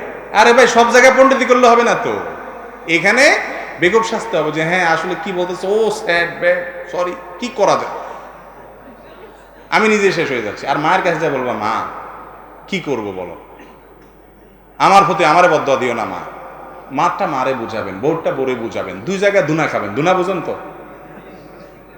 মার কাছেও বকা খাবেন, বউয়ের কাছেও বকা খাবেন। ইনশাল্লাহ দেখবেন যে মোটামুটি আপনি মাঝখানে থেকে রেফারির মতো ভূমিকা রাখতে পারবেন। আর যদি মার কথা বোর গোষ্ঠী উদ্ধার করতে যান, বোর কথা শুনে মায়ের লগে বেয়াদবি করতে যান, তাহলে খাসিরা দুনিয়া ওয়ালা আখেরা, দুনিয়া আখেরা দুইটাই যাবে। বউয়ের সাথে বেয়াদবি করে বউ হারাবেন, আর মায়ের সাথে বেয়াদবি করে জান্নাত হারাবেন। কথা কি বুঝাতে পারছি? খুব সচেতনতার সাথে কাজ নিতে হয়। স্ত্রীকে বুঝাতে হয় দেখো মা সারা জীবন বেঁচে থাকবে না, তুমি একসময় শাশুড়ি হবে। যদি দেখেন বেশি ওয়াজ টাজ করলে গায়ের দিকে ছুড়ে বলে না না ঠিকই, তুমি ঠিকই বলছো, ওফ কি করা, আমি আসলে পারি না কিছু। আল্লাহ তাআলা তৌফিক দান করুন। ইসলামের তরিকা কত প্রকার ও কি কি, এবং আমরা কোন তরিকায় চলবো? বাহ বাহ বাহ ভাই, ইসলামের তরিকা হলো একটা, সেটা হলো মুহাম্মদুর রাসূলুল্লাহ সাল্লাল্লাহু আলাইহি সাল্লামের তরিকা। এর বাইরে আরো শত শত তরিকা নাই, এবং এ বিষয়ে লম্বা আলোচনা করা দরকার, এখন করতে পারবো না। নবী করিম সাল্লাল্লাহু আলাইহি সাল্লাম একবার একটা দাগ দিয়েছেন, সাহাবীদেরকে একটা দাগ দিয়া এর ডাইনে বামে আরো কতগুলা দাগ দিয়েছেন। তিনি বললেন এটা হলো হেদায়েতের পথে, সোজা পথে কেউ থাকলে সোজা জান্নাতে চলে যাবে, অর্থাৎ নবী সাল্লাল্লাহু আলাইহি সাল্লামের পথ। আর ডানে বামে যে সমস্ত পথ আছে বিভিন্ন রকমের, এই পথগুলোতে গেলে মানুষ জাহান্নামে যাওয়া বিভ্রান্ত হবে। আল্লাহ তাআলা আমাদেরকে সিরাতে মুস্তাকিম দান করুন। এরপরে প্রচলিত তাবলিগ জামাতকে সন্ত্রাসবাদ বলে আখ্যায়িত করেছেন সৌদি আরবের একজন আলেম। দয়া করে বিষয়টি একটু পরিষ্কার করবেন। তাবলিগ জামাতের লোকদের মতো নিরীহ আর কে আছে দুনিয়াতে? সন্ত্রাসী বলতে আমরা যা বুঝি আজকাল, অস্ত্রবাজি, মারামারি, হাঙ্গামা, অবৈধ পন্থা বা যেটাই হোক, এগুলোর সাথে তাবলিগ জামাতকে সম্পর্কযুক্ত যদি কেউ করে সেটা অবিচার, যেটা বোঝার জন্য কোনো পণ্ডিত হওয়ার দরকার হয় না। এই অভিযোগ নিতান্তই একটা মিথ্যা এবং অগ্রহণযোগ্য অভিযোগ। আল্লাহ তাআলা আমাদেরকে হেফাজত করুন। নামাজের নিয়ত পড়া যাবে কিনা সহিহ হাদিস দ্বারা ব্যাখ্যা করুন। নিয়ত পড়ার জিনিসটা নিয়ত মনে মনে করার জিনিস, নাওয়াইতু আর মুখে পড়া কোনো এই নির্দেশ কোন হাদিসে আসে নাই ভাই। আলেমদের মুখে শুনেছি আমাদের নবী সাল্লাল্লাহু আলাইহি সাল্লামকে সৃষ্টি না করলে পৃথিবীর সৃষ্টি হতো না। এই কথাটা সত্য কতটুকু? এটা একটা জাল হাদিস দ্বারা বর্ণিত হয়েছে, বিশুদ্ধ কোনো হাদিসে এটি আসে নাই। নবী সাল্লাল্লাহু আলাইহি সাল্লামের মর্যাদা এমনিতেই আছে, আল্লাহ রাব্বুল আলামিন তাকে সৃষ্টির সেরা করেছেন, হাজারো মর্যাদা আছে। আমরা এটার জন্য, তার মর্যাদা বোঝানোর জন্য জাল হাদিস আনার কোনো প্রয়োজন নাই। আমি আর মা বাবাকে পায়ে ধরে দোয়া করতে পারবো কিনা? দোয়ার জন্য, দোয়া চাওয়ার জন্য পা ধরার দরকার নাই। সালাম দিবেন মুখে, পা ধরে সালাম, এরকম কোন সালামের পদ্ধতি হাদিসে বর্ণিত হয়নি। দেবর ও ভাবির মধ্যে কেমন পর্দা হওয়া উচিত? দেবর এবং ভাবির মধ্যে সীসা ঢালা প্রাচীরের মতো পর্দা হওয়া উচিত। দুনিয়ার যে মহিলার সাথে সবচেয়ে কঠিন ভাবে পর্দা করতে হবে সেই মহিলা হলো ভাবি। যে মহিলার সাথে সে পুরুষ হলো দেবর, তার সাথে পর্দা বেশি করতে হবে মেয়েদের জন্য। আর ওই মহিলার সাথে পর্দা সবচেয়ে বেশি করতে হবে যিনি হলেন দেবরের ভাবি অথবা কোন পুরুষের শ্যালিকা। নবী সাল্লাল্লাহু আলাইহি ওয়াসাল্লাম বলেছেন আল হামু ওয়াল মউত, এরা হলো মউতের মতো। ঘরে থাকে একসাথে, মনে করা হয় ঘরেরই তো লোক, বড় ভাইয়ের বই তো, বড় ভাই কোনো দোষ মনে করে না, আস্তে আস্তে আস্তে তলে তলে তলে হারামের দিকে চলে যায়। হারাম সরাসরি না হোক, মনে মনে হয়, বিভিন্ন ভাবে হয়। এই নবী সাল্লাল্লাহু আলাইহি ওয়াসাল্লাম সাবধান করেছেন। বাহিরে মহিলার সাথে পর্দা অনেকে ঠিকই করে, বাসায় এসে ভাবির সাথে পর্দা করে না। অনেক মহিলা আছে বাহিরে বোরকা পরে যায়, বাসায় দেবরের সাথে দেখা করে, আছে না নেই? হারাম একেবারে। যৌথ ফ্যামিলি যদি থাকতে হয় তাহলে সেক্ষেত্রেও পর্দা যাতে মেনটেন হয়, ফ্যামিলি সেটআপটা সেভাবে করতে হবে। পুরুষরা ভিতরে গেলে যৌথ ফ্যামিলিতে ভাবি আছে, অন্যরা আছে, যাদের সাথে পর্দা করতে হবে, তাহলে গলা পরিষ্কার করে আসসালামু আলাইকুম বলে যাবেন, একটু সময় নিয়ে যাবেন যাতে তারা শুনে যেতে পারে। এগুলো একসময় আমাদের দেশে ছিল, কিন্তু এখন আমরা আস্তে আস্তে অভদ্র হয়ে যাচ্ছি, অসৌজন্য আচরণ আমরা করতেছি। সৌজন্যতা ছিল তখনকারটা, আমরা দেখতাম যে বাড়িতে যাওয়ার আগে সালাম দিয়ে গলা পরিষ্কার করে তারপরে যেত। জুমার নামাজ কি মসজিদের মাইক দিয়ে পড়ানো যাবে? যাবে, কোনো অসুবিধা নাই, মসজিদের মাইকে জুমা পড়ানোতে কোনো সমস্যা নাই। আমাদের সমাজে মসজিদের মাইকে আজান দেওয়ার আগে ব্যক্তিগত কিছু গজল এবং আসসালামু আলাইকুম ইত্যাদি পাঠ করা হয়। আমি জানতে চাই ইসলামের বিধান কি? আজানের আগে দুরুদ পাঠ করা বা সালাম দেওয়া বা বিভিন্ন জিনিস বলা, এটাকে অনেকে সিস্টেমে পরিণত করেছেন, আজানের অংশ বানিয়ে নিয়েছেন। এরকম আজানের অংশ যদি বানিয়ে নেওয়া হয়, এটা বিদআত হবে। আজানের আগে আর কোনো কিছু পড়ার নির্দেশ ইসলামে দেওয়া হয় নাই। মাইক টেস্ট করার জন্য কেউ কিছু বললে সেটা ভিন্ন কথা। কোন কাজ করলে ইমানের শক্তি বৃদ্ধি পাবে? সূরা আনফাল আয়াত নম্বর 2, আল্লাহ রাব্বুল বলেছেন ইন্নামাল মুমিনুনা আল্লাযীনা ইযা যুকিরাল্লাহু ওয়াজিলাত কুলুবুহুম। ইমানদারদের বৈশিষ্ট্য হলো আল্লাহর জিকির করলে অন্তর নরম হয়। ওয়া ইযা তুলিয়াত আলাইহিম আয়াতুহু যাদাতুহুম ঈমানা, আল্লাহর আয়াত তাদের সামনে পড়া হলে তাদের ঈমান বাড়ে। ঈমান বৃদ্ধির জন্য কোরআন পড়ার কোনো বিকল্প নাই। কোরআন বুঝে বুঝে পড়বেন, ইনশাআল্লাহ ঈমান বৃদ্ধি পাবে। পিতা যদি নামাজি না হয়, নামাজ পড়ার জন্য যদি সন্তান বলে, তা যদি উচ্চস্বর হয়ে যায়, তাহলে কি সন্তানের গুনাহ হবে? সন্তান যদি বাপেকে বলে, সীমিত এবং আপনার লিমিটেড আওয়াজে বলতে হবে। যে আওয়াজে বললে বাবা কষ্ট পাবেন বা অভদ্রতা হবে সেরকম বলা যাবে না। এমনকি নামাজের কথাও না, খবরদার। অন্যদের সাথে বলতে পারলো, বাবার সাথে মায়ের সাথে বলতে পারবেন না। তারপর তিনি যদি না মানেন তাহলে তার ব্যাপার। বড় পীর আব্দুল কাদের জিলানীর নামের উপর বায়াত হওয়া যায় কিনা দয়া করে যদি বলতেন, আমি নিশ্চিতভাবে বুঝতে পারিব, মন ধরি আপনার জন্য দোয়া করিব। যাই হোক, বড় পীর আব্দুল কাদের জিলানীর নামে বায়াত করা জায়েজ হবে কিনা? মৃত কোন মানুষের হাতে বায়াত হওয়ার তো সুযোগ নেই, মারা গেছেন। যদি এরকম বায়াতের সুযোগ থাকতো তাহলে মুহাম্মদুর রাসূলুল্লাহ সাল্লাল্লাহু আলাইহি সাল্লামের নামের উপরে কি হতো? বায়াত হতো। সেটার তো কোনো সিস্টেম নেই, তাহলে অন্য কোনোটা সিস্টেম কিভাবে থাকে? স্বপ্নদোষ হওয়ার পর জমিনে হাঁটাচলা করলে গুনাহ হবে কিনা, এই প্রশ্ন অনেকেরই এবং আমাদের সমাজে প্রচলিত আছে। স্বপ্নদোষ হলে মাটিতে হাঁটা যায় না। আমি দেখেছি এরকম মানুষ, স্বপ্নদোষ হয়েছে হয়তো, তো সে একটা চাদর এটা বিছাই দিয়া চাদরের উপরে পাও রাখা ওইটা হেসরাতে হেসরাতে যাইতেছে বাথরুম পর্যন্ত। এগুলার কোনো দরকার নাই। স্বপ্নদোষ হলে জমিনে পাও রাখতে কোনো সমস্যা নাই ভাই। আপনি যে টয়লেটে যাবেন সেখানে শূন্য বসে থাকবেন নাকি? ওখানে তো জমিনেই পাও দিবেন, তাই না? এটাতে কোনো অসুবিধা নেই। স্বপ্নদোষ হলে ফরজ গোসল হলে পরবর্তী নামাজের আগে আগে যত দ্রুত সম্ভব গোসল করে ফেলবেন, নাপাকটাকে পাক হয়ে যাবেন, বাস এটাই আপনার কাজ। এছাড়া আপনার জমিনে পাও রাখলে অসুবিধা হলে তাহলে বাথরুমে যাবে কেমন? উঠতে উঠতে যাইতে হবে, লাভ দিয়ে জাম করে বরাবর বাথরুমে যায় পড়ে যেতে হবে, এরপর বুকের হাঁটি হাঁটি বাংলে কার দোষ? এটা ভুল মাসালা ভাই। মৃত্যুকে ভয় করা খারাপ ইমানের লক্ষণ নাকি ভালো? মরার ভয় আমাদের সবার আছে না নাই? ইমানের খুব উচ্চতরে যখন থাকে মানুষ, তখন মৃত্যুকে ভয় করে না, আল্লাহর সাক্ষাতের অপেক্ষা করে। মৃত্যুকে যে যত বেশি ভয় পায়, বুঝতে হবে তার ভিতরে আল্লাহ রাব্বুল আলামিনের প্রতি তাওয়াক্কুল, আল্লাহর কাছে আসার জায়গাটা তার কম। তবে হ্যাঁ, কেউ যদি এই জন্য মৃত্যুকে ভয় করে যে আসলে কি নিয়ে যাব, কি নিয়ে আল্লাহর কাছে যাব, এখন মৃত্যু হয়ে গেলে আমার কি কি হবে, এইভাবে যদি কেউ মৃত্যুকে ভয় করে তাহলে সেটা প্রশংসনীয় ইনশাআল্লাহ। আমি আমার দৃষ্টি থেকে মেয়েদের কাছ থেকে ফেরাতে পারি না, আমার করণীয় কি? দৃষ্টিকে মেয়েদের থেকে ফেরানোর জন্য জেনার সমস্ত পরিবেশের সাথে বিচ্ছিন্নতা আগে তৈরি করতে হবে। এরপরে একটা চোখের জেনা হলে আত্মশাসন বলে এটাকে, নিজেকে বলবেন 10 টাকা দান করতে হবে একটা মেয়ের দিকে তাকাই। অনেকে মাসআলা বানানিছে যে হযরত আলীকে নবী করিম সাল্লাল্লাহু আলাইহি ওয়াসাল্লাম বলেছেন, লা তুতবিআন নাযরাতান নাযরাতা ফাইন্না লাকাল উলা ওয়া লাইসা লাকাল আখিরা। তুমি কোনো মহিলার দিকে একবার তাকাইলে দ্বিতীয়বার তাকাবে না, প্রথমটা জায়েজ দ্বিতীয়টা জায়েজ নেই। অনেকে হাদিসের ব্যাখ্যা করে যে প্রথমবার যখন জায়েজ আছে তাহলে তাকায় থাকি, এক চান্সে যদ্দূর পারে দেখে নি, কারণ সেকেন্ড চান্সে দেখা জায়েজ হবে না। এটা ভুল ব্যাখ্যা। প্রথম মানে হলো অনিচ্ছাকৃতভাবে চোখ পড়ে গেছে, সেটার জন্য গুনাহ হবে না, কিন্তু সাথে সাথে চোখকে ফিরে আনতে হবে, তাহলে আর কি হবে না? ওইটার জন্য গুনাহ হবে না। ইচ্ছাকৃত আপনি উপর দিক তাকাবেন না। এই জন্যই তো আল্লাহ তাআলা বলছেন নজরকে হেফাজত করতে, নিয়ন্ত্রণ করতে, যাতে নিচের দিকে তাকাবেন, যতটুকু আপনার পথ চলতে দরকার ততটুকু তাকাবেন। ডাইনে বামে এরকম আপনার মোরগের মতো কল্লা ঘুরে ঘুরে তাকালেন কোথায় কি আছে, সেটা জায়েজ নাই, সেটা করবেন না। কবরে অথবা মাজারে মোমবাতি জ্বালানোর বিধান কি? মাজারের নামে মাহফিল করার বিধান কি? ভাই, যিনি মারা গেছেন তার জন্য দোয়া করতে হবে। তার নামের উপরে কিসের মাহফিল? মাহফিল হবে আল্লাহর সন্তুষ্টির জন্য। এছাড়া মোমবাতি জ্বালাবেন মানুষের ঘরে, কবরে যিনি সাহিত্য আছেন ওই বেচারা তো মাটির নিচে, ওখানে মোমবাতি জ্বালালে কার লাভ? এগুলো বেদাত, এগুলো বেদাত, এগুলো শিরকের দিকে নিয়ে যায়। খবরদার, কোনো কবরে মোমবাতি আগরবাতি এগুলো জ্বালাবেন না। কবরে ওটা জ্বালালে কি লাভ? এটা মানুষের জন্য, অতএব জীবিত মানুষকে দিতে হবে। আর কয়েকটা প্রশ্ন আছে, দেবো না শেষ করবো ভাই? আচ্ছা, টেনে শেষ করে ফেলে। পানি খাওয়ার নিয়ম সম্পর্কে বলবেন, দাঁড়িয়ে পানি খাওয়া যাবে কিনা, কোরআন হাদিসের আলোকে জানতে চাই। দাঁড়িয়ে পানি পান করলে বড় কোনো গুনাহ না হলেও এটা সুন্নতের খেলাফ, মাকরুহ হবে। নবী করিম সাল্লাল্লাহু আলাইহি ওয়াসাল্লাম সচরাচর বসে পানি পান করতেন। কখনো কেউ যদি নিরুপায় হয়ে দাঁড়িয়ে পান করে, এমন কোন পরিবেশ আছে যেখানে বসার জায়গা নাই, বসতে অসুবিধা হবে, সেখানে পান করে ফেললেন বা করে নিলেন, তাতে ইনশাআল্লাহ বড় কোনো গুনাহ হবে না। কিন্তু দাঁড়িয়ে পানি পান করার অভ্যাসটা ভালো না, সুন্নত নয়। এতে স্বাস্থ্যের জন্য ক্ষতিকর দিক আছে এবং রিস্ক থাকে, গলা টলা বিভিন্ন জায়গায় আটকান, নাকে উঠার। বসে পানি পান করা হলো সুন্নত। মুসলিমের এক হাদিসে আসছে, গলা থেকে আপনার হাত দিয়ে বমি করে বের করে ফেলা যদি দাঁড়িয়ে পানি পান করা। এখান থেকে বোঝা যায় দাঁড়িয়ে পানি পান করা উচিত না।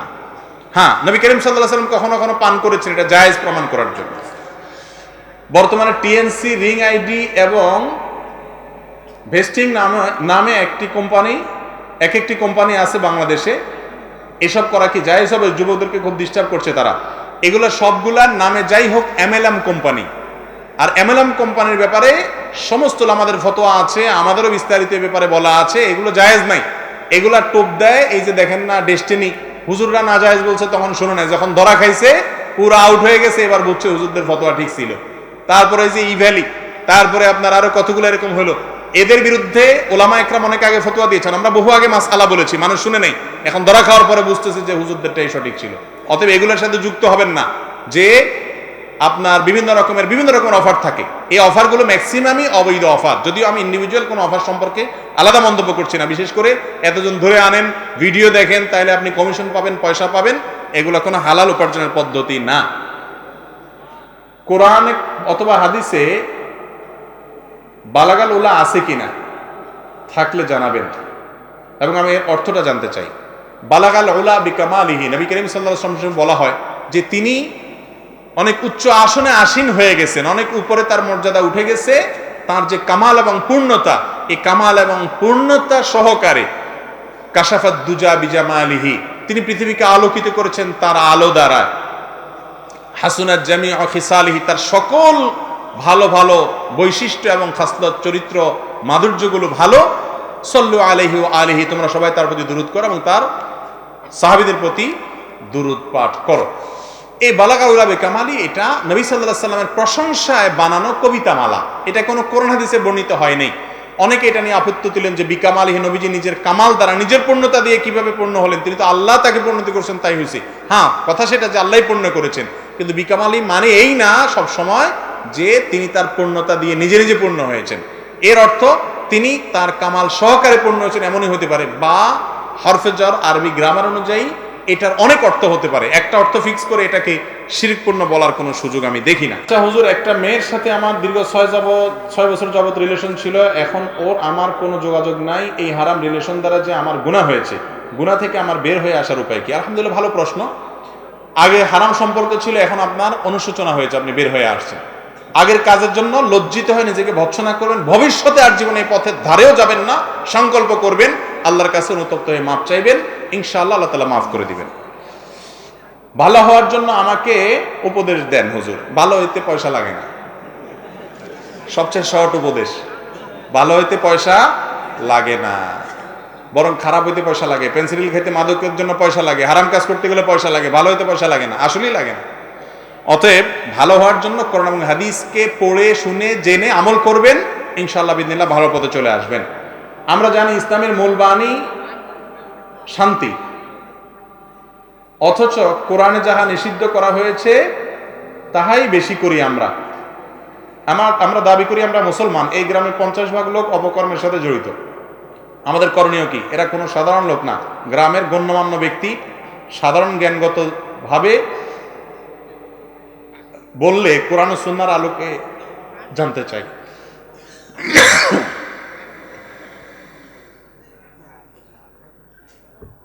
চায়ের জুস হয়েছে, আমার গলা বিচ্ছে শেষ।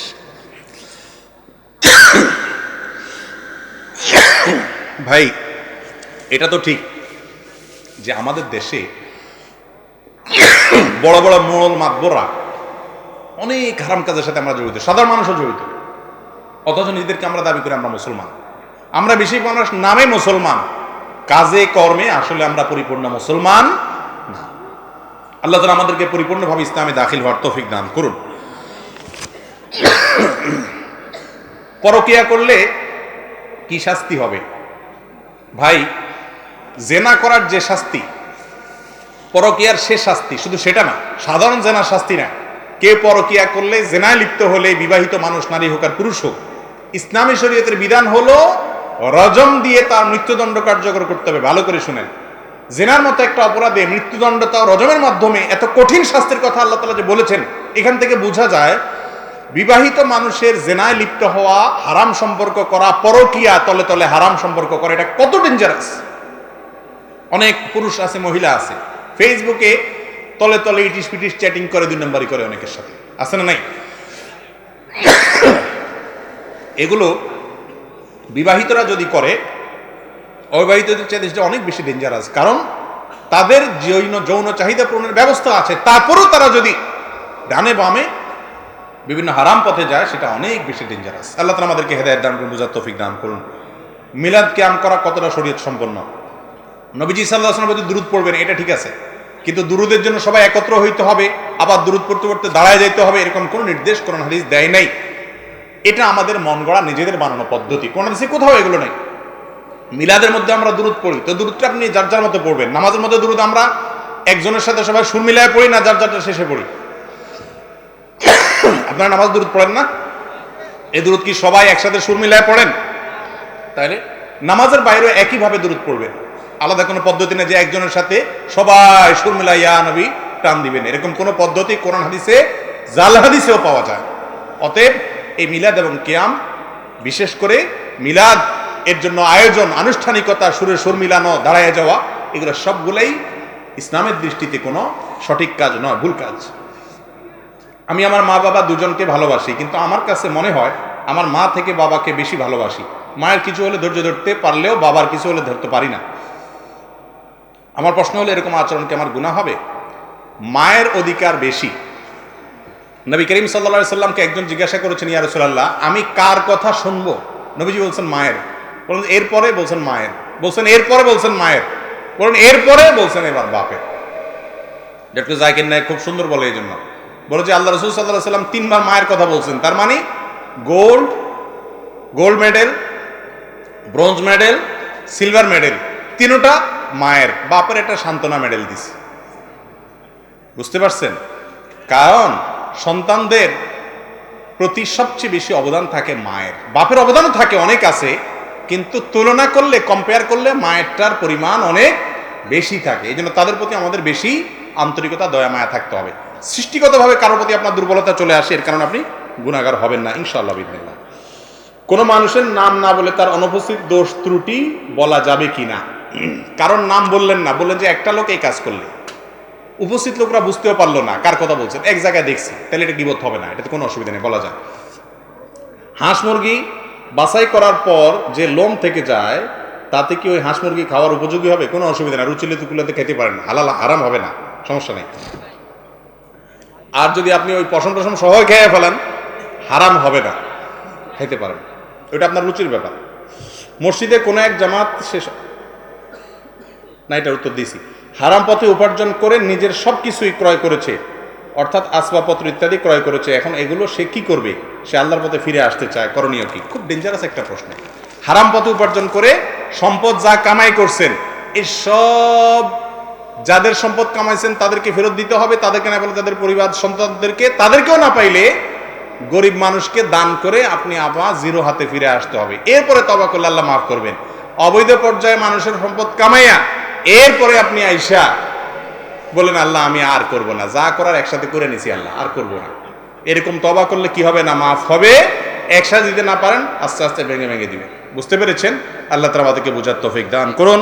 হাদা ওয়া সাল্লি ওয়া সাল্লিম আলা নবিয়িনা মুহাম্মদ ওয়া জাযাকুমুল্লাহু খাইরা। দোয়া